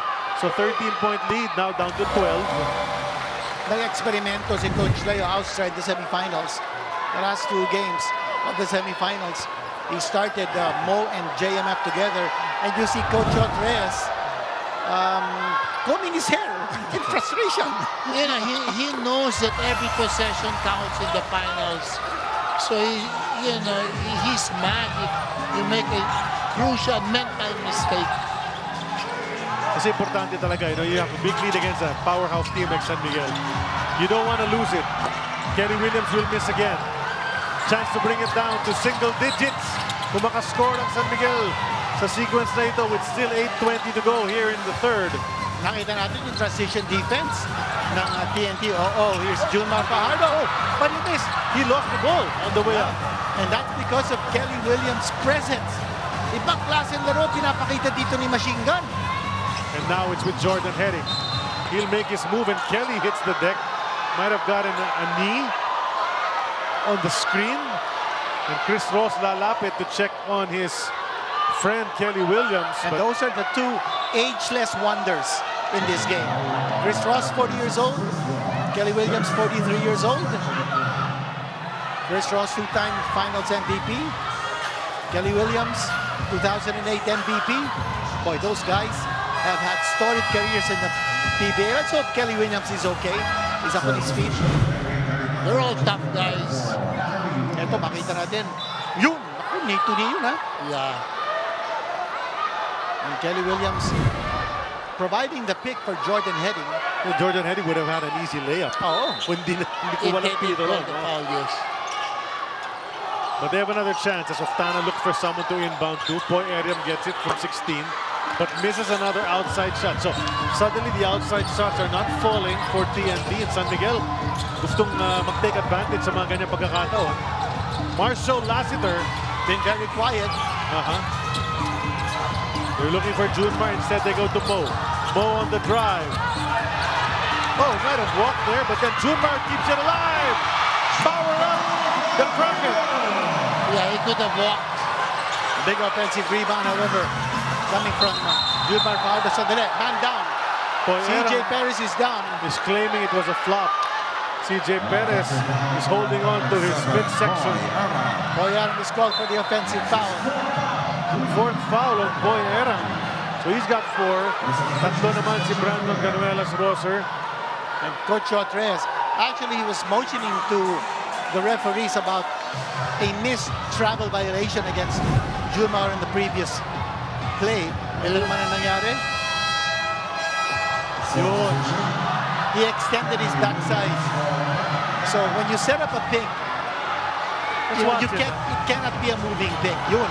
He moved it. It was more of his behind. He used his behind. But it was also a good acting job on the part of CJ Perez.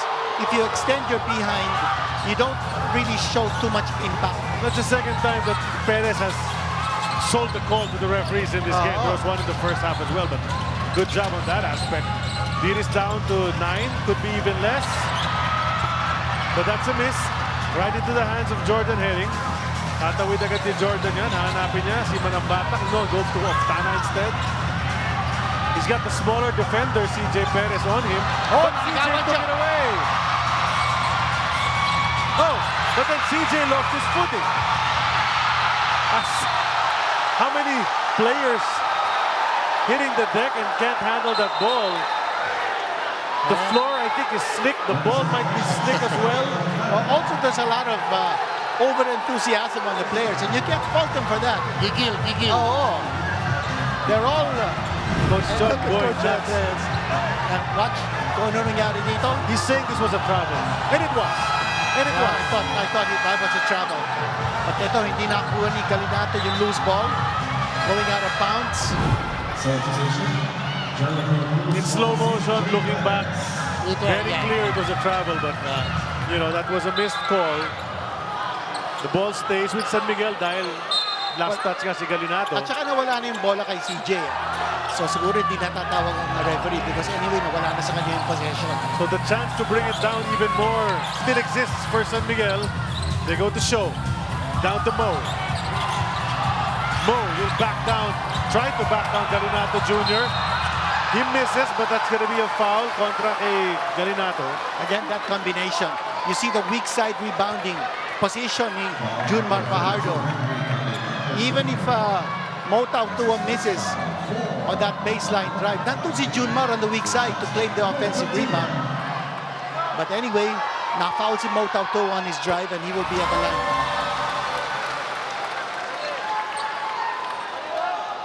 It's down to 8. San Miguel Beer creeping back and quickly. Not even half a quarter gone by, but there. And Mo, in this conference, he's averaging 6.9 points. So he's already doubled his output in this game number 1 sa finals. He's also a 61% shooter from the free throw line. It's a 13-3 quarter already para sa SMB. 3 points pa lamang ang TNT. Kelly, bitin ang kanyang layup. Felt he was hit. but no go. Back on defense are the TNT squad. Marshall misses the three. The tip almost goes in, but here comes TNT once again. It was a 17-point lead, remember? That's an offensive foul. Right. That's a moving pick. Kita-kita yun. And it's interesting how breaks in the action can change momentum because TNT was rolling Coach Jong in that first half. Second half starts and suddenly the offense is sputtering, the defense is suffering. Diba? And they're making mental mistakes. Right. And then San Miguel also found the point of attack, which is the post. They're also playing much better defense at San Miguel. Right. And now the blitz of TNT cannot buy a shot. Yeah. So yun lang. Unlike at the start at the first two quarters, the blitz were able to buy shots like Kelly and Paul. But now no bigs are contributing. Sinuwerte ang TNT sa play na yun. They're halfway down na yung tira. But it decided not to fall.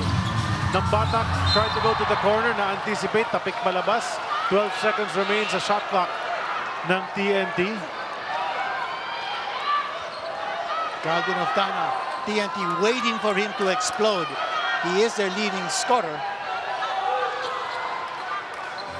Nambatak received it, took it, and missed it. Oh, what a shot! Galinato Jr. Galinato! That was a wow play. Alam mo, nandun si Junmar Fajardo, but still Galinato rising above JMF for that tip, and he's in double figures. Yep, big boy Henry's got 10. Mo wants to get them back. Nice move mula kay Tautua. I think that's what the adjustment of Coach Leo. Just get the ball more to the post rather than do some pick and rolls. The miss from Galinato and from Oftana. Galinato went for the jab but lost the ball on the way up. Oftana continuing to struggle, and Mo Tautua, 11 of his 16 points here in the third period. Interception from Galinato, heading the reception from outside, no goal. But look at Nambatak keeping it alive. The smallest guy in the play gets the offensive rebound and put back. Second effort by Nambatak. It's a hustle place, and that's very important in the finals. Jericho, Ross, inside to JMF. Wala, pabayaan mo na pag ganun. Baka ma-foul counted If pa. he gets the ball in the paint, it's over. You need to collapse on him if he gets the ball in the paint. You love the way Chris Ross gave that entry pass. Saktong-sakto na. And timing yung seal ni Junmar. And also for Kelly Williams, don't foul any longer because you're going to give a bonus free throw in that situation. Galinato! Another bucket! He's got a dozen! Galinato's playing one of the best games in his professional career. And it's coming here in game number 1. The best player yet earlier in the conference in one of their games. That's right. I think a 16-point output. It was a 16-point output, and that was against Titan. And that's a conference high para sa kanya. That's a missed lefty hook shot mula kay Tautua. And chance na ibalik sa double digits. Kelly, there you go! It's up to 11. Don Troliano hits the deck. They were looking for a foul as well. But San Miguel Beer napatawag ng timeout. They got close. But then TNT creating a bit of distance once again with 3:27 to go. Let's watch this. In rhythm, Kelly hits the layup.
course, when this series is all over, we will name a Finals MVP.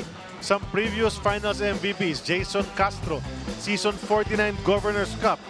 What a performance from him, not his first. And then in the Commissioner's Cup, it was Ray Nambatak, these two guards. The problem was in the Philippine Cup in the last season, 49, both Castro and Nambatak were not there para sa TNT. Tama. Kaya medyo nagka-problema at hindi din na nakompleto yung Grand Slam. Yeah, especially the finals, you need to be complete. You can't have two of your mainstays not being able to play. You know, the health plays a big role then sa mga Grand Slam na yan. Diba? You ask Coach Timko, Norman Black, of course, who won a Grand Slam with Mon Fernandez in San Miguel. Mon Fernandez, by the way, the trophy for the Finals MVP will be named after him, no? And deservedly, because he's got 19 championships to his name. Right. Look at this pressure defense ng TNT all the way from the backcourt. Simon Enciso, however, will be called for the foul. Ito, I'll throw in a piece of trivia. What is something that's in common among Simon Enciso, Boy Eram, at saka si Henry Galinato? All three of them were second-round draft picks. They were not even first-round draft picks. Can you imagine? And look at the way they're playing in this contest. Yeah. Making an impact dito sa PBA Finals. Chris Ross hits the first free throw. A very short rest for Galinato Jr. as he replaces Kelly Williams after about a minute of rest. Yeah, because Poy has 4 fouls and Ganuelas Rosa is He's back in now. Back in the game. Ganuelas Rosa has 3 fouls. And there's 3 fouls. Yeah. 4 for Poy, 3 for Brandon. 9-point lead para sa kanilang koponan. Heading. Di pa nagpaparamdam dito sa second half. Kubuntin balik kay Jordan. Look at Jericho Cruz watching Jordan heading like a hawk. Then Jordan makes his move, kicks to the corner. Brandon can't take it. Simon can't take it. Brandon will try and get fouled. That's a great offensive sequence by TNT. In, out, move the ball, and it confused some defensive confusion for San Miguel. And TNT's offense sputtering here. They've only scored 11 points in this quarter. That's right. Naka-19 na itong San Miguel. Brandon swishes that first free throw. He's got a pretty good shooting touch for a guy as big as he is. Yes, the soft touch. Can shoot the 3, can put the ball on the floor. He's a total package. 71% shooter from the free throw line. Makes both. Swishes them both. Balik na naman sa double digit. 6-6, 5-5 ang ating score. And yung pressure defense ng TNT all the way in the backcourt. Nagdadala na bola ngayon si Jericho Cruz. That's right. Now nagpapahinga ngayon si Junmar Fajardo. There's an outside shot. That's a 3-pointer coming from CJ Perez. Brondial and Motau Tua are playing together. And the other forward is Don Trollano. Galinato, 2 heading. A bit of open space for Jordan. And there you go. Layup using his offhand. That slash of Jordan Henry makes him a double-bladed sword. He can hurt you from the outside, and then that slash, he can hurt you from the inside as well. Yeah, he's so hard to defend. Pass to Rodney, swings into Donty. 3 doesn't go. Tabigan ng bola na bumalik kay Don. Jericho locked it, but then nakuha ulit ni Trollano. 8 to shoot. Trollano will drive and get fouled. And Trollano's down on the floor. He's writhing in pain. He's holding on to his wrist. Well, he slammed into Galinato, who's heavy. Bato-bato si Galinato. Yung dalawang tumalon kasabay niya, si Galinato at si Cobuntin. Kahit sino sa dalawang yun, parang pader. And there's Glenn Cobuntin on your screens. Now, si Trollano has not scored a point in this game. So a lot of missing elements from both sides. Si Trollano, tapos si Oftana. Dalawa yung pader na tinaanan niya. Kanya, but where? Where was the hit? Was there contact? But I'd like to see this replay again. Watch it. Wala eh. Oh yeah, this. And coach looking at the technical table and saying, "What's up, guys?" Let's look at the wrist. Was there a smack on the wrist? Wala. Oh, nakalusot nga siya actually on that replay. In any angle we look at. There was no touch except for body, which is part of the game. But there was no challenge. No challenge. Ako, I looked at if there was contact on the wrist kasi yun ang hinahawakan niya eh. I think when he fell down, that's when he hurt his wrist. Oh, not on the contact by any player. Not on the contact, tama. Oh, are they gonna sub him and let Wami take the free throws? Ganun na nga. Yeah, Wami will take the free throws. Coming off the bench at Johnson. And Don Troliano looks confused as to why he was replaced. But they're telling him why they did that. Does he sub 3 minutes? Does he sit 3 minutes? No, pwede yata bumalik. Yeah. Immediately. Yun yung rule. And if it's due to an injury, you can come back anytime. Well, si Wami Johnson is an 85.7% free throw shooter. So, well, true to form, 2 out of 2. And the lead is down to 8. Walo na nga lang yan. So this is a major comeback by San Miguel. San Miguel has made some headway here in the third. And to think, wala si Junmar sa loob, ha? Heading the bounce to Brandon. Kick out to Glenn. Hesitates on the 3. He'll take the mid-range. That's short. And Jordan Heading was ready to take a 3 if there was an extra pass, but no. Pass inside to Bronjal. He catches it, good hands. He's trying to back down Kobutin, but he can't. He'll take the and he scores. And that's down to a 6-point lead. 6 points coming from Rodney Bronjal on that power move inside. So far, TNT has only scored 9 points in this quarter. Goes to show you how effective a hook shot inside the paint can be for a big guy. Jordan Heading the spin, taken away by Jericho Cruz. And if they 15. score, it's going to be a 1-possession game. 15.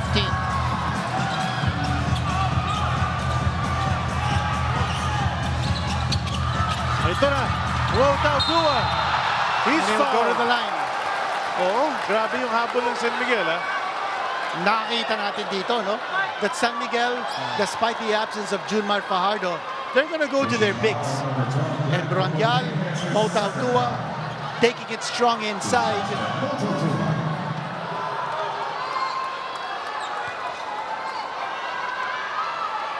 And if he makes these 2 free throws, the lead will go down to 4 points.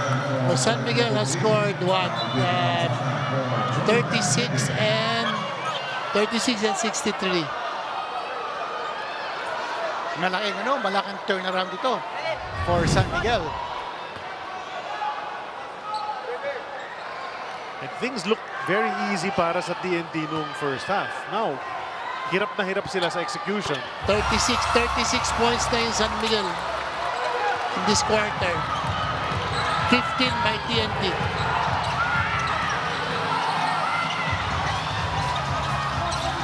Nambatak on the move. 38. And Ciso from 3. That's another miss. Calvin Oftana powers up, but misses. With the reverse, he gets that one to go. Persistence paying off. Well, he wanted that badly. Calvin Oftana off his own miss. Well, he hasn't played splendidly in this first game. It's been subpar so far para sa kanya. Last shot time, makakahirit pa ba? Rodney Bronjal misses at the buzzer. So TNT, you can say, survived the third quarter. Matindi ang paghabol ng San Miguel. It was 17, it's down to 6.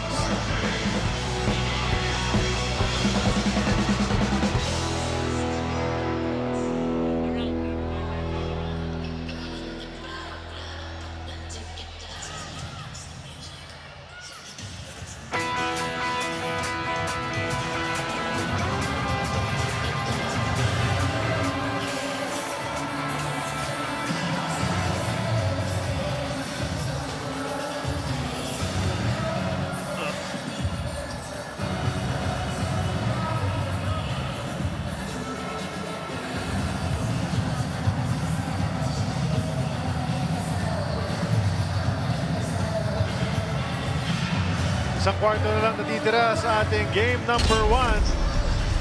Ano bang nangyari so far?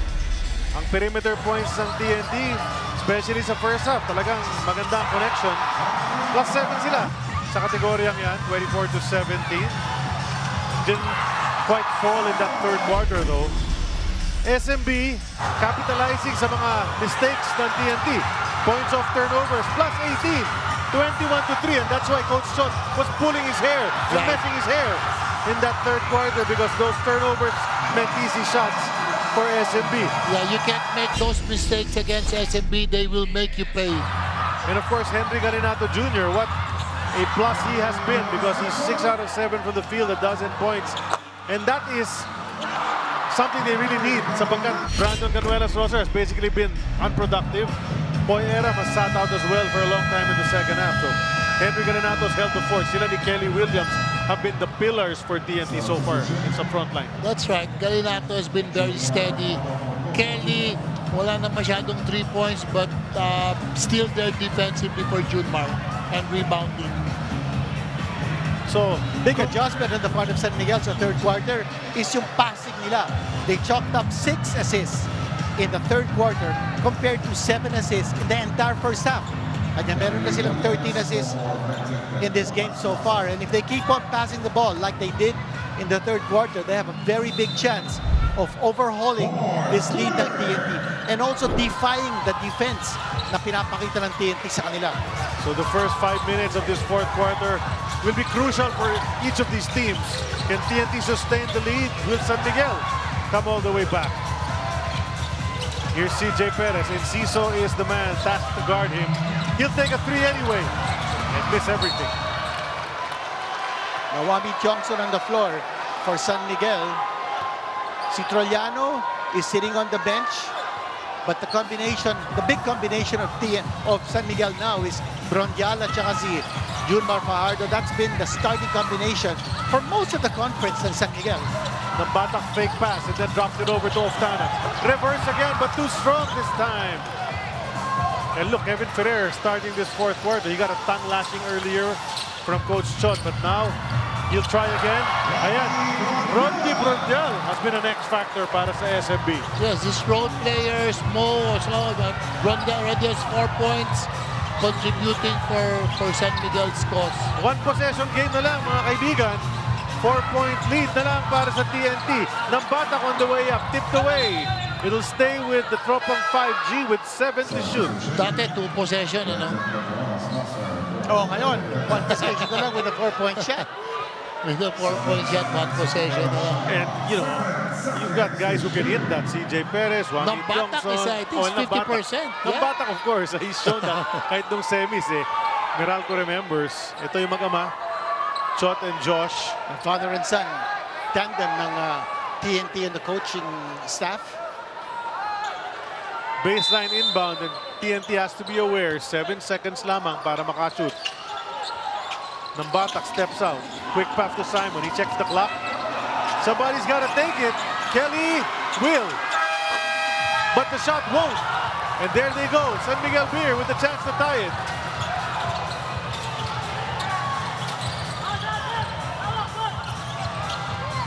Jericho Cruz. Calvin Oftana is checking him. The step inside, taken away. No! Kept alive by Rodney. And another bucket. Rodney Brondial, one-man wrecking crew. Pulot lang. 10 points out for Rodney Brondial. He had 1 post move and 2 drop passes for the shot. And there's only 1 player who has scored in the fourth quarter so far for either team. It's Rodney Brondial. But, you know, if you're stopping the pick and roll, you need to give up a shot by one of the picks, which is what's happening on this loose ball. Ito, nakita natin yung pulot ni Rodney Brondial, the loose ball, and then using the screen from Junmar Fajardo.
Alam mo yung mga Game 1 sa finals, San Miguel TNT, matitindi talaga mga ending yan. Ito, naalala nyo to?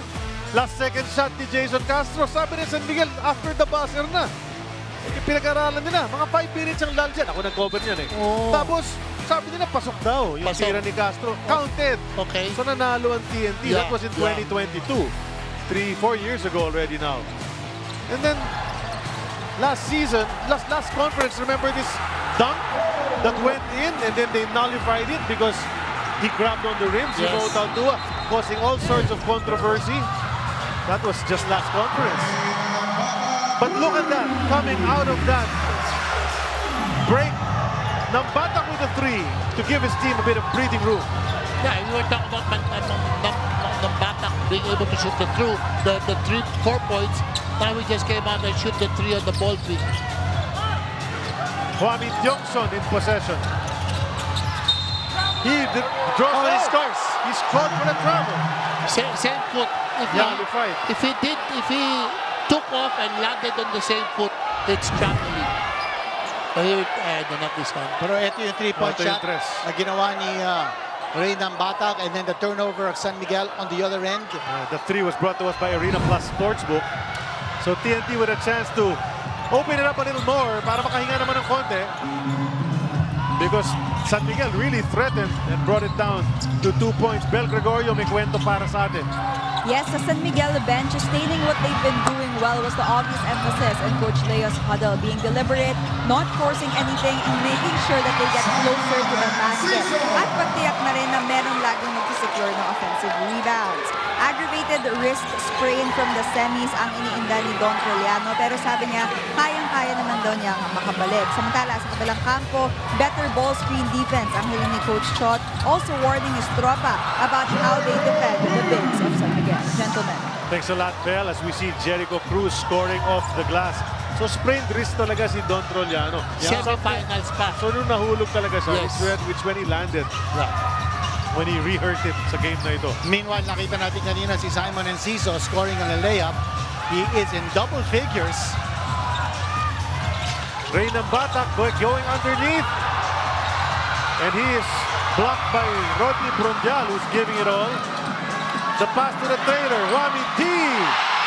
That's a 3. It's back down to 2 again. Back down to 2. And there's a reason why Johnson is on the floor. He started for San Miguel dito sa ating fourth quarter. He had a turnover kanina lamang, but he made up for it with that 3-point conversion. He's been a gunner all his career. Crucial play for TNT if they want to stay ahead. 8 minutes sakto to go sa ating laban. Game number 1 pa lamang to. Simon Enciso. Johnson was caught reaching. Enciso will flip it up. Granuelas Wasser keeps it alive. Ball is in the hands of Enciso, who swings it. Finally gets to Nambatak for the 3. Hustle play. Good extra pass, hustle play. Good decision by Kelly Williams to give the ball to Ben Nambatak in the corner. And Nambatak with 2 3-point shots connected dito sa ating fourth quarter. So binawi niya yung ref ni Tiongson. Anong sagot ng San Miguel? Baba kay Junmar. He'll get the 2 inside. Palitan ng big basket after big basket. Brandon running the floor. He'll miss the layup. He needs to get up and back on defense. All tough defense by Brondial. That transition beat ng San Miguel. Brondial has been great in this game. Junmar 2. And good decision by Brondial. Hindi lang may score. Pumapasa pa. Brondial. Unselfish play. Unselfish play by Rodney Brondial. And he fed the big man. You need Junmar Fajardo to get his offense going. And now the lead is chopped down to just 1 point. Wala nang magawa doon si Kelly Williams. Easy 2 points. Junmar Fajardo, 9-time MVP.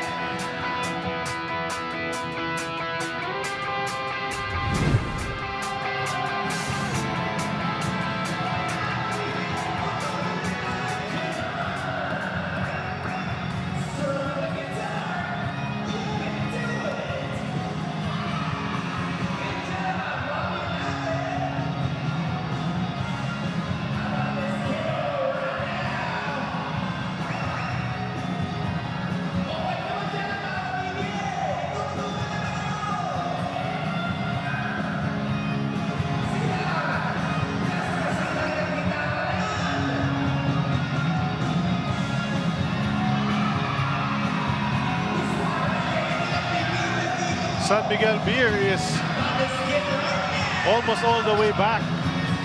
19 points down earlier. Now it's down to 1, and Junmar Fajardo quietly has still been a big part of it. 24 and 15, and we didn't even notice it. Unbelievable performance. He's got a double-double for himself. He's getting the points, he's getting the rebounds, and he's getting inside position, which is very critical sa offense ng San Miguel. You know, we've been talking about other guys, Brondial, etc. Junmar pa rin talaga ang center of attention dito sa SMB. Bell? Iniinda pa ang sakit mula sa kanyang mga balikat. Pinipilit na lang ni Junmar na huwag isipin. After all, nagawa naman niya lang makatapak dito in spite of it. Dagdag niya na sa punto rin naman daw siya where people should be okay with him not scoring as much. Lalo na dahil napakaganda naman daw ng mga pinapakita ng kanyang mga kakampi sa kanilang huling mga laro. Yes, he will be doing his best, but he also won't force anything, especially if it means he could also bring out the best in his teammates or repay how they make him look good as he has been doing. Gentlemen.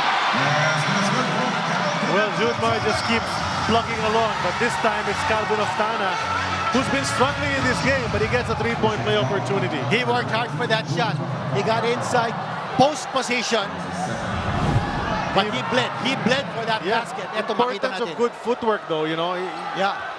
Look at that fake, and then moved over to one side, leaned away, and got the shot. Keeping his pivot foot down para hindi matawagan ng traveling. Right. Oh, off the Binanga glass. pa niya. So Yeah. Well, he'll take it. Nadulas daw. Oh. That's 8 points now for Calvin Oftana, still way below his average of 19.7. And still just a one or possession game. 17.4 rather.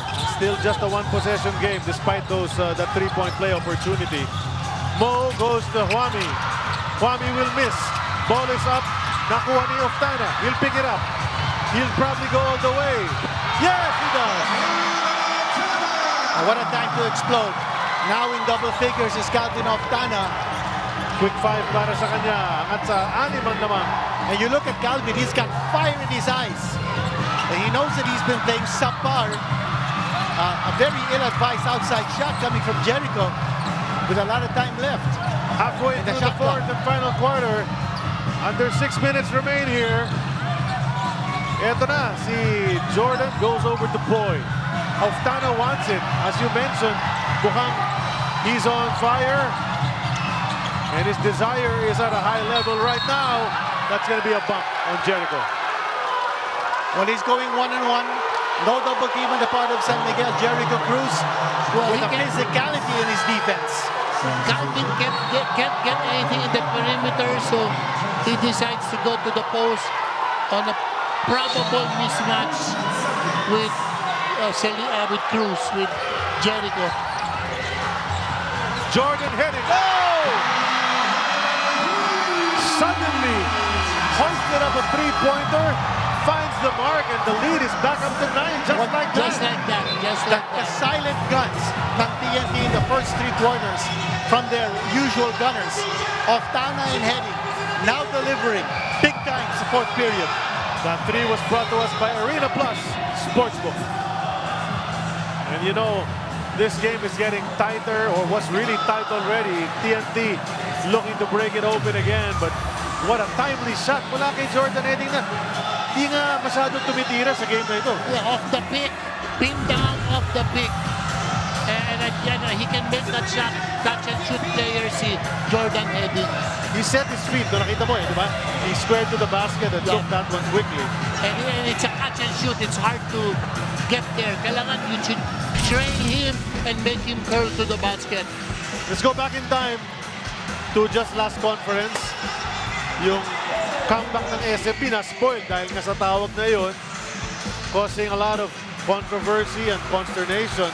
Tapos nakatabla naman ang SMB noong game number 2. And as the series went on, Dean? Junmar 33 points in game 3, 12 for 15, 11 rebounds. Game 4 naman si Jericho yung nag-shine. Diba? Yun ang hirap sa San Miguel, pa-iba-iba. Diba? Ganun talaga ang lineup. And Jericho Cruz ended up getting the finals MVP trophy. Game 5 heading and BGR, yung mga bago at the time, And then Almon Vosotros comes in off the bench and started hitting outside shots. Pero SMB says, tama na. Di na umabot ng Game 7 dapat ito. And true enough, they took it. Right. And then there's Jericho Cruz as the MVP Finals. He's been quiet today for the most part, but it's been quite a game. And the fans are loving it. Dito po tayo sa Inara Center ng Tipolo. And a good-sized crowd here enjoying the action. Game number 1 sa ating PBA Finals. As we mentioned earlier, this is the 8th time that San Miguel, or the San Miguel franchise and the TNT franchise have met in a final series. Ang running score is 6 victories for the San Miguel franchise and only 1 for TNT. Medyo lopsided yun, yung sa head-to-head. But you know, if this is any indication of how the series will go, it's going to be a very exciting one. You better stay tuned for the coming games. Mo, left-handed layup again. Taltua had 13 points in the 3rd period, and he now has 20. What a contribution galing sa big guy. Still lots of time, just a 7-point lead para for TNT. Can they add on to it? Back to Oftana, and why not? He's been doing it. Passes to Brandon. And that's going to be a delay of game on Brandon Ganuela's roster. And he needs to keep his head in the game. Because it's little plays like that that could make you lose again. Correct. Baka ma-technical pa siya nun. But that was a great pass galing kay Calvin Oftana. And San Miguel knew that he was going to try to take the shot. But he made San Miguel rethink. And he passed the ball instead. Tipped out of bounds, Poy Eram. It'll stay with San Miguel. 10 to shoot for the Beermen. And just 4:40 to go sa ating game clock. CJ. The double game. He'll take the jumper. No go. Poy Eram will scramble to get the board. A basket here will make this a double-digit lead again. Heading. Heading wants a screen. He'll use it. Go to Oftana again. Trollano naman ang susubok. Ang sigip para kay Calvin. Turn around Jay off the glass. Too much spin on that shot. Also, San Miguel has adjusted its defense against Calvin. He's posting up. And they're applying the double team. Oh, that's a power move mula kay Junmar. He just initiated that collision with Poy Eram. That's a foul on Poy. You know the thing about this game? There haven't been too many fouls. We've been back and forth. There's been a lot of action, a lot of body banging. Right. Pero hindi na penalty yung mga magkabilang koponan. We haven't been seeing too many free throws. I think the referees have done a good job of letting the players play. Now, Kelly Williams back on the floor. That's another bucket, 2 in a row para sa San Miguel Beer. It's down to 7. And Kelly Williams did not cover the man on the drive because he was trying to defend Junmar Fajardo. He thought that there would be a pass inside. Yan ang hirap, no? If you're defending Junmar. Now with Kelly, it's always hard to guard Junmar. Oh, yeah. So many problems. Simon Enciso, who's played a good game. Jordan heading. He misses this time. Door is open para sa San Miguel Beer with still 3:25. A lot of time left. Perez, Tautua. Now Don T, he's been quiet. Balik kay Mo. Tipped away by Oftana. They've been able to get their hand in there and disrupt the offense of San Miguel a couple of times. Right, because of their aggressive defense, switching defense. Timeout na tinawag, 3:13 to go. We'll take a short break. Back with the action.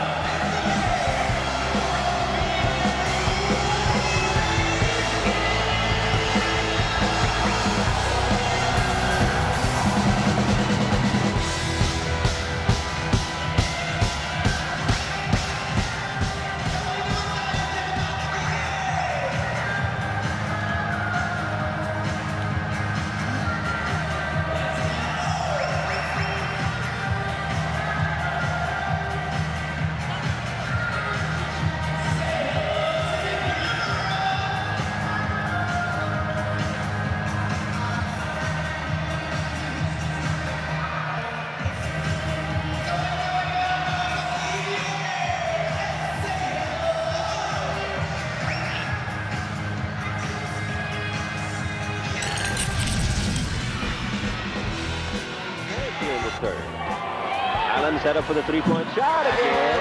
I think they're running again. He goes back to the three-point territory. 3. Actually,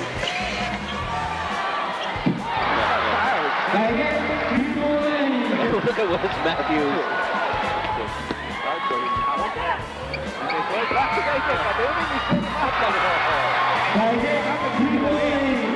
Points the record before this ball game was 30.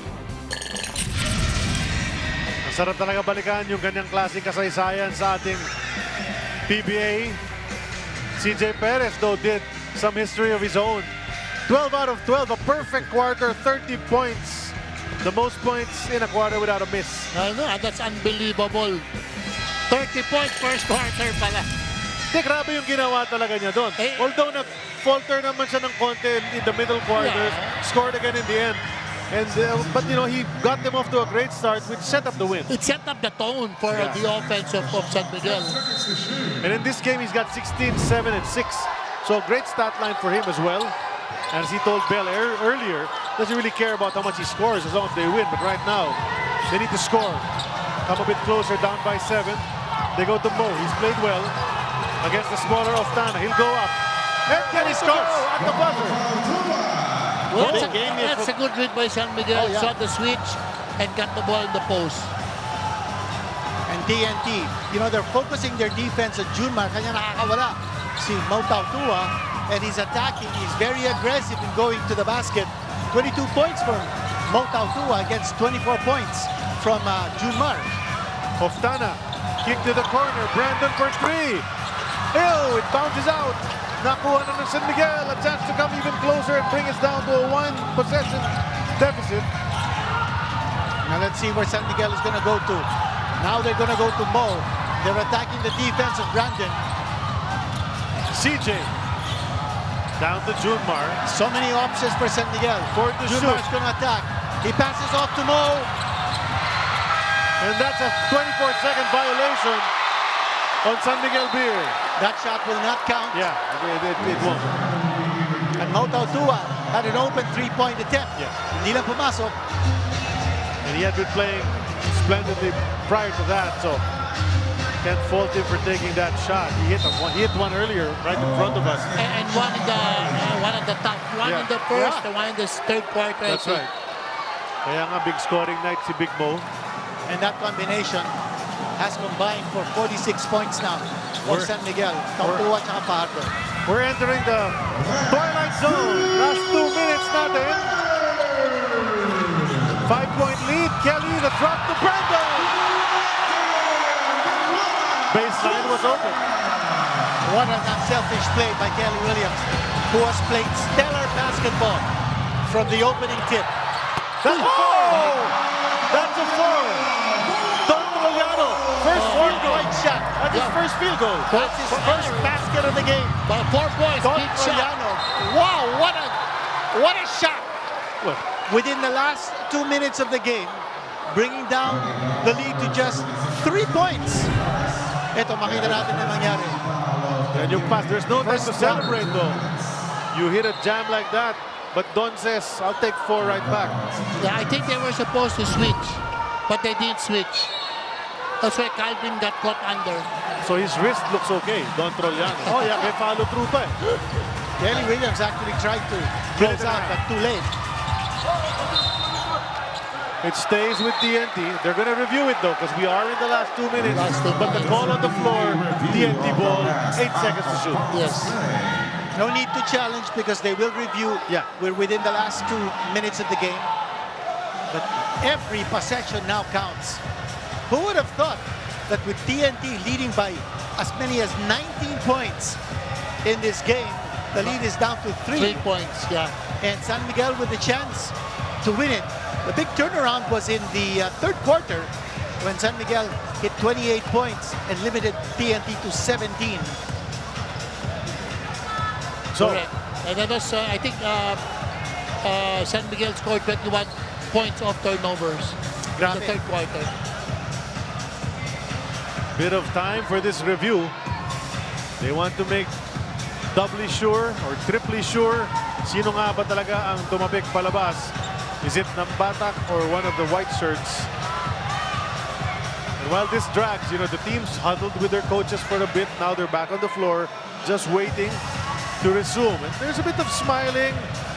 I mean, you know, you are at battle, but this is just a game after all, Coach John. It's a game. It's a championship game. And I think since they're taking too long, it could go either way. Yeah. Since they're taking, here it is. That's right, that's right. Did it, yeah. And for the review, ball possession to the Beermen. Beermen. So the Beermen get it. It's over there. So ibig sabihin, tumama kay ng bata. Yun, dyan yun, no? Maybe on his wrist. Right, yeah. It hit ng bata. And that's a big call. I know it's a big call. Because a basket could tie it. A four could give them the lead. We'll be back.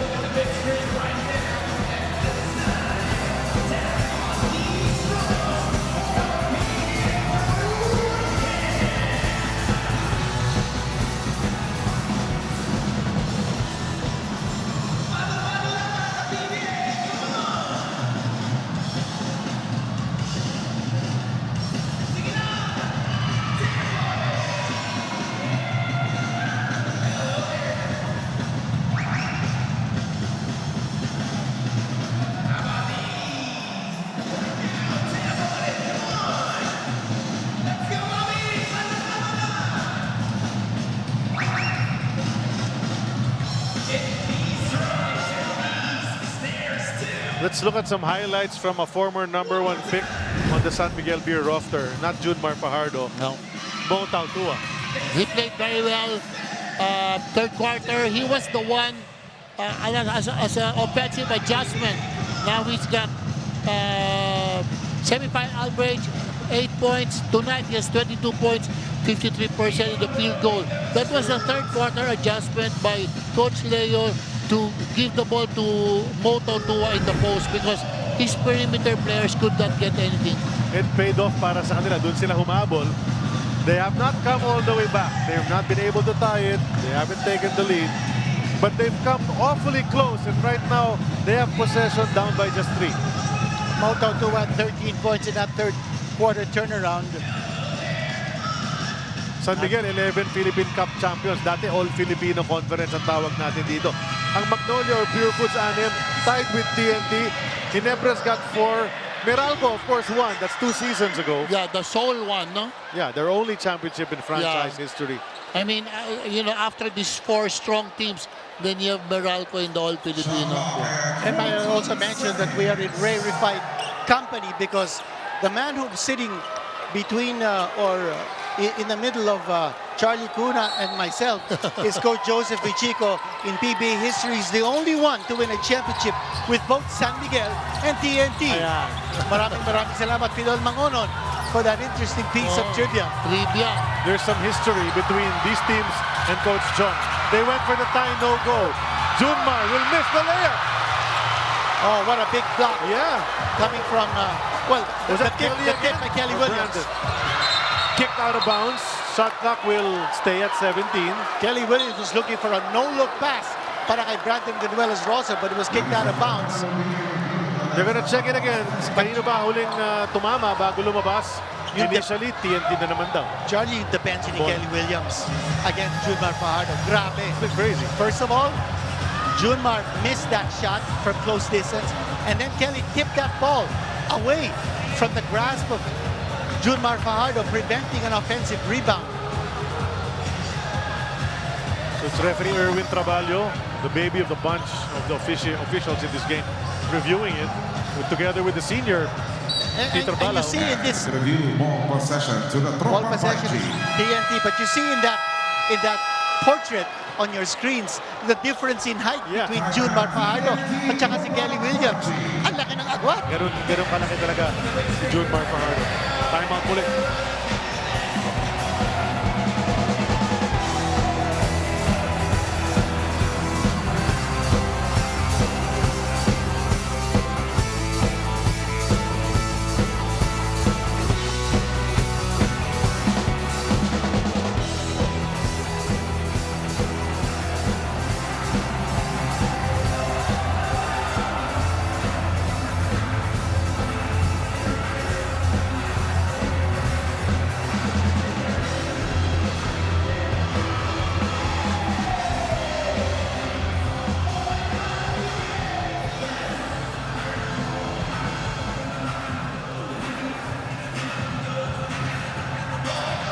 Alex Action dito sa Inares Center Antipolo kung saan nagaganap ngayon ang game number 1 ng PBA Philippine Cup Finals. TNT San Miguel ang matchup. TNT lamang ng 3 pero may 1 minute and 3 seconds pa na nalalabi. And you see the huddle of TNT. All the players bunched together. They've got their arms locked on the shoulders of each one. And that's what you call togetherness, unity. TNT badly needing this. You remember, of course, kung ano nangyari sa 2024. 2025 Philippine Cup Championship Finals. And TNT was prevented from getting a Grand Slam by San Miguel Beer in that conference. And that hurt. That was a very painful blow. And TNT hoping to pay back San Miguel by winning this championship. But we're only in game 1. Mahaba pa itong labanan in this series. This could go all the way to a game 7 from the way this game 1 is being played. It's always interesting to see as we see Coach Chot's honors sa kanyang PBA career as a coach. It's interesting to see how the coaches adjust. Oh, yeah. You know, Coach Jong, you've been part of several championship series. You know, game 1, once it's done, di mo na iisipin yan eh. Doon ka na sa game 2, ano bang kailangan kong gawin para manalo? Correct, that's right. But you like the game 1, so you give the burden of adjustment to the other team. Hand off to Jordan Heading, 11 to shoot. Heading will make his move, go to Kelly. Kelly the bounce to Brandon. He went up strong. He put it in. He did it again. They ran the same play. They had Kelly Williams attacking the middle, and then San Miguel Beer's defense focused on Williams. Nakakawala si Brandon Gomelas Rosso sa ilalim with that excellent bounce pass galing kay Kelly Williams. Assist, 2 points for TNT. Kelly the facilitator, the rebounder, the scorer, the defender, and now the facilitator. Kanina, sa kanan ng lane yung bounce pass. Ngayon sa kaliwa. And Brandon just waiting there, and he went up strong. He had to go up strong because Mo, nasabayan siya, oh. Well, there was a deception there because dapat yung tagger doon si CJ, pero yung tao niya umakyat sa wing. So now they created the 2-on-1, the big to big, because they tracked the ball big. So they created the 2-on-1 between the big to big, and then the guard of CJ, he should have been the one dropping to Ganuelas, pero umakyat yung tao niya. So, nag-konting deception. So, libreng-libre na naman si Brandon, no? Yes. Late yung hapon ni Mo. Almost got it, though. But he was able to pass it up. Yung nangyari doon was si Junmar Fajardo went over to Jordan Heading because of the pick and roll. So, nawala yung defender ni Kelly Williams. So, that's why he drove close to the basket. Nawala si Junmar Fajardo sa eksena. Nag-recover si Mo Tautua, nawala tuloy si Brandon Gomelas Rosso sa ilalim. Ang ganda naman ang pagkagawa ng play na yon. Perfectly executed. Yeah. Right. And you know, and Coach Joseph, we've also been talking about making the extra pass off the pick and roll. And I think that was a perfect example. Nag-pick and roll, nag-roll si Kelly Williams, but instead of going to the basket, he went to the drop pass. It was an easy 2 points for Brandon Gomelas Rosso. Photos from championships past para sa TNT. This was last season. In their attempt to get a Grand Slam, they won 2. Not a bad season for them, but they want the Philippine Cup. And this is a start. If they can get 1-0, a 1-0 series lead. There's CJ. Step back. That's a miss. Brandon will pull it down. Well, they went for the home run instead of going for a quick 2. Tipped away. Nakuha pa ng San Miguel. CJ will try again. A 3. And missed again. One more. And that time they went for a 2-pointer. That's only a 3-point lead. Still just a 1-possession game with 26.8. Marami bang pwede mangyari sa kanyang oras? Pwede pa. Ang tanong dyan, kung magpa-foul yung San Miguel. Because it's 26 seconds, 3 points. Maybe it's smart to foul. And for Coach Otres, I'm sure he's lamenting the fact that they threw the ball away. Nag-turnover dito ng San Miguel. Watch it here. Nawala kay Calvin Oftana yung bola. Nakuha ni Junmar Fajardo. You know, It's really plays like that. It's a mental lapse. Yeah, will drive Coach Chot and his staff nuts because you got the possession already.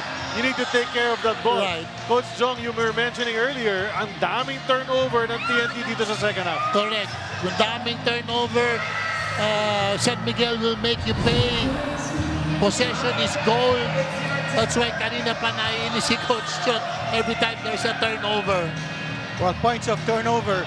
Right now, the tally is 23 points of turnover for San Miguel and only 7 for TNT. That's a big stat. Kaya gusto ni Coach Chot, alagaan niya yung bola kasi pag hindi, mi-score yung kalaban. True. Totoo yan. Turning it into points Ganun yun Just imagine if they just gave up 15 points, they would have been in control of the game at this point. But you gotta give it to San Miguel for making this a tight contest. Down by 19, the lead is just 3 by TNT. And it's really because San Miguel has relearned its offense by playing unselfishly. Now with 19 assists. And remember, back in the first half, they only had 7. Yeah. So ang ganda ng pasahan ng bola ng San Miguel, and they were able to control yung depensa na pinakita ng TNT in the first half. Right. That's why they were able to come back. And in the first half, they were showing some panic, nawawala yung poise. But now in the second half, they showed their discipline, their poise. That's why now they have more assists in the second half. And they're not relying on just any one man to go one-on-one. And, you know, while Tautua has scored 22 points, a lot of those points came because Junmar Fajardo had been able to give him the picks and also that they've been able to attract the defense ng TNT. Coach Leo Austria. Ito yung kanyang resume, not too shabby either. Grabe, no? Oh. He's a 4-time Coach of the Year, already with 10 championships to his credit, including 7 in the Philippine Cup. That's right. Brandon had a hard time getting the ball in. Nambata throws it away! There we go with a turnover. It's down to a 1-point game. And San Miguel didn't even need to foul. Heading is fouled. And now they foul. And even if he makes the 2, that's just a 3-point. That will be just a 3-point lead. So another lap, as we said. Another turnover. Just take care of the ball. And watch it here.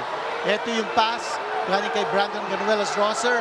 And naipit doon si Nambata. Daming. Heading calmly, puts in the first free throw. You know, you've come to learn that when you're inbounding the ball, you never want to give the ball to the man in the corner because that's where you can trap. That's where you can put him in a situation where he'll throw the ball away. Man in the corner and then you jump to pass, now you lose control. Yeah. Yun yung mga not to do. Not to do, yeah. And that's what Coach Joss is saying, is that your fundamentals, staying away from your fundamentals. Heading the second. Puts it in. San Miguel has a couple of timeouts remaining. At gagamitin nila yung 30 nila ngayon. 15.2 seconds to go. For San Miguel to try to get off a 3, maybe even a 4 to win the game.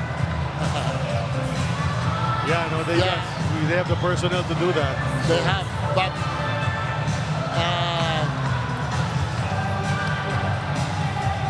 well, TNT has been able to hold San Miguel to 91 points. That's how many points TNT gave up to Meralco in the 4 wins in the semifinals. Depth squad ng San Miguel. Petroliano in the semis, 15, almost 16 points a game, 33 pa in game 3, off the bench. Off the bench, 33, and then after that, Motaw Tua naman, average 8 points, scores 18 points in game 5. That's how deep the bench of San Miguel is. Anybody can take over a game, pwedeng pumutok. And Coach Jong, in the first half, San Miguel's bench scored only 10 points. Right now, 50 na i-score ng San Miguel from the bench. Here we go. Inbound from Jericho Cruz. Down 3, San Miguel. Natsitor is in the game. He can hit the 3. So can Troliano. Here he goes. Here he goes. Oh, he got front rim. Jordan heading. Look at the Almost. board. And they will foul him. Almost. We're talking Almost. about millimeters, Yeah, coach. almost. Almost. Just a little stronger. And that would have dropped. Yeah. And remember, Trollano had a 4-point connection kanina. And a lot of shooters on the floor for San Miguel. Take the shot. Ito, makita natin. Big man against Trollano. And he stayed with Trollano. Make sure he didn't foul him. Yup. You don't want to foul the shooter at that stage. No, that's how good Trollano is. Even to get off that shot was difficult. Yeah, And Defender a niya. straight line to the basket. Jordan Herring wants to put this one away. Still a 1-possession game. This one will change things, make it a 2-possession game. The second one is crucial. See some TNT fans on your screens. 12 and 7. TNT has only one foul in the fourth quarter. Yeah. 2 for 2. San Miguel Beer will go. And they give up the foul. And that's all they can give, right? Yeah. In this last, Yeah, that's right. That's in the last 2 minutes, 2 fouls. What's the second foul already? Yeah. So yun na yun. Penalty na rin. 4.9 Hindi na seconds sila to go. pwede mag-foul ulit. But it's only 4.9. You know, Coach Chot is telling them, just pabayaan nyo na eh. Parang ganun ang sinasabi niya. Sure. Just on-F defense. Oh, but Don Trollano lost it. They'll let him take a 3. And that's it. TNT, a couple of scares from San Miguel. But after 48 minutes, 1-0 for the 5G. Well, sinabi natin kanina that TNT is a team whose defense is very underrated. Nabanggit natin, when they win games, they've been able to hold opponents to 94 points. This time, they held San Miguel to 91 points. Their defense made the difference, especially in the first half when they took control. Then San Miguel nakabalik, but down the stretch, that lead was just too big for San Miguel to overhaul. Ang babad player natin of the game is the same guy we said at the half, Kelly Williams. It's brought to you by Devant.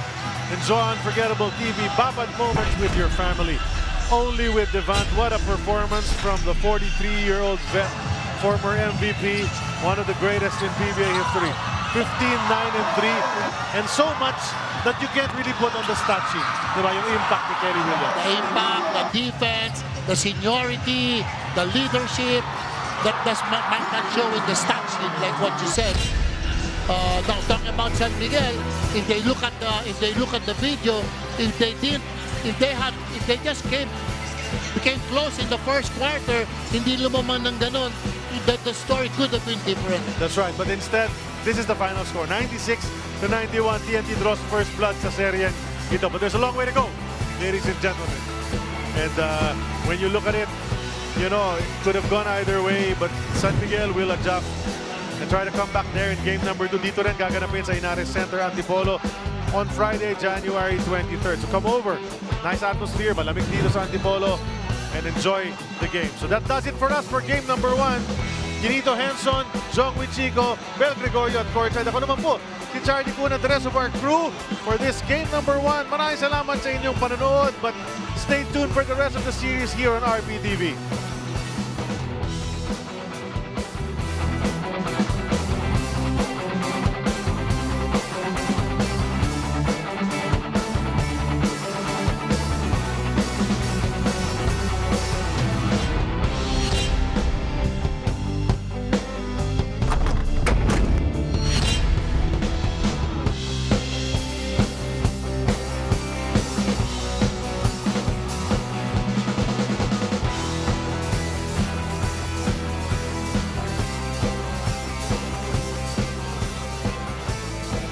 The TNT Tropang 5G take game number 1 of this best-of-7 final series against the San Miguel Beermen. And joining me is our best player of the game, Kelly Williams. Kelly, congratulations.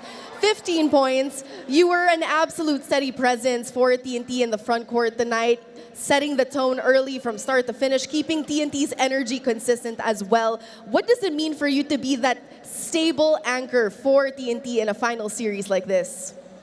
All right, well, first, I got to give glory to God. Without him, I would not even be in this position. So, Shots brought me here for a reason, and I think we're both surprised that I'm producing the way that I have, because he brought me to just guide the young guys. So, our purpose as players on this team is to just do what's needed. And if one guy goes down, everyone else steps up. So it's no different for me. It's no different for Calvin or Ray. I'm just doing my part. And coach is trusting me. My teammates are trusting me. The organization is trusting me. And I just want to make right by that. Kelly, what does this win mean in terms of the confidence moving forward of the team, especially with Game 2 just 2 days away? I mean, it's just one game. And that's what we're going to do for the rest of the series, just take it one game at a time. We're going to fix our mistakes going into Friday. And obviously, we can't be content at all against San Miguel. We know they're going to come back strong and they're going to make adjustments. And we just have to make sure we come out with the same energy, the same togetherness. And I think we'll be fine. Kelly, before I let you go, please greet your loved ones and the fans who came down here at the Naris Center in Antipolo. Yeah, well, definitely to the fans, the TNT fans, who've been here all year. Thank you, guys. To my sons, Charlie and Roman, in the States right now, getting ready for school. I love you. To the Wolf Gang that's at the beach right now, thank you guys for your prayers. We're just going to try to make a good show coming in Friday. Thank you so much, Kelly. Congratulations to you. Once again, that was Kelly Williams, our best player of the game. Now let's turn it over to the post-game press conference with our winning coach. Coach Chot, congratulations. Thank you. Despite outscoring SMB's bench and out-rebounding them, two things they take so much pride in, they still threaten to come back, maximizing your errors. How did you adjust during those stretches to ultimately get this game won? Actually, you hit it right on the head. In the huddle, I said, you know, we defend well. They're not scoring on the half-court set. They're just scoring off our turnovers. We keep giving the ball to the other team. So we said, every time we make a defensive stop, we need to make sure that we get a shot. We're not going to make, whether we make it or miss it doesn't matter as long as we don't turn it over.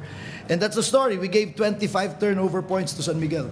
And that's something that we definitely need to address. We had 19 turnovers, and that's why we gave them 25 turnover points. And obviously, I'm happy with the win, but there's so much more for us to improve on, and we have one day to correct our mistakes. Game 1 ng ating final series sa Philippine Cup sa Inares Center, Antipolo. Coming out of the gates, TNT was a very focused team, very precise ang kanilang paglalaro sa first quarter.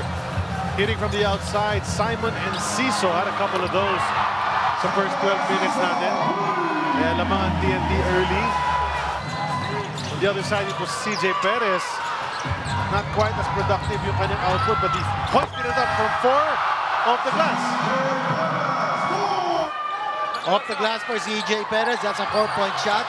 At si Galinato also contributing big numbers for himself at TNT, up ahead by 9 at the end of the first quarter. Come second quarter naman, Paul Aram trying to keep the defense honest, hitting on top of the key 3 over Junmar Fajardo. Para lumabas sa depensa.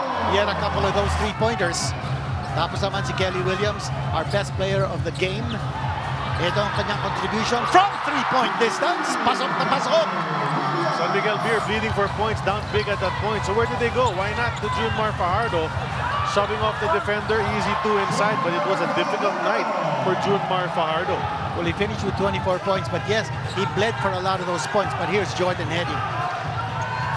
Not too explosive in the first half, but that time showing the explosiveness to go straight to the hole, getting the basket, and then a free throw. At that point, Coach Jong, we thought na running away with the win na itong TNT, but you know, things changed in that third quarter. Well, knowing San Miguel, alam nila na they can come back. They'll go to Junmar Fajardo. Brondial played a great game. Ito, seal post by Junmar Fajardo. And then Brondial, Brondial had made good decisions. Loose ball, jump hook. So, nakakontribute si Brondial dito ng 6 or 8 points. Kaya humabol yung San Miguel. That's right, they really brought it down to a much smaller deficit. But Calvin Oftana, very determined on display, getting the reverse underneath. He didn't have a good offensive night, but it was plays like that which kept his team ahead. Well, yung determination sabi nga natin, he had fire in his eyes, particularly in the second half when he wanted to make up for his struggles in the first half. Junmar gets an early one as they tried to make that comeback in that fourth quarter. But there was always an answer on the other side from TNT. Nakita natin ang ginawa ni Calvin Oftana, racing up court, and then he will score with the left hand. Saka ang ganda ng pasahan na ginawa ng TNT also in that fourth quarter. Yung mga katulad dito. Ang ganda naman ng pasa. Oh, what a beautiful pass coming from Kelly Williams. Wide open para kay Brandon Canuelas-Rosser. Ito yung 4. Trollano, his only basket of the game. That was a 4-pointer. Crucial. Akala mo relax na ang TNT coach Josh, pero that shot made it exciting again. Yes, but that 4-point shot, hindi akalain, pero Trollano can make that shot. Brandon Rosser, of course, with that dunk as we saw it. And then, an end game. Ito na, tapos sa last minute of the game na ito. Another one to Brandon Canuelas-Rosser. Yeah, he was the beneficiary of a lot of those passes. Nakaagaw naman ng San Miguel. They went to see Jay Perez. Hindi pumasok. But eto yung floater galing kay Jericho Cruz. Tapos nag-timeout. Nakakuha ng steal. And here we go again. Jericho Cruz once more. Remember, he was Finals MVP in the previous Philippine Cup. That's right. So they went to the foul game.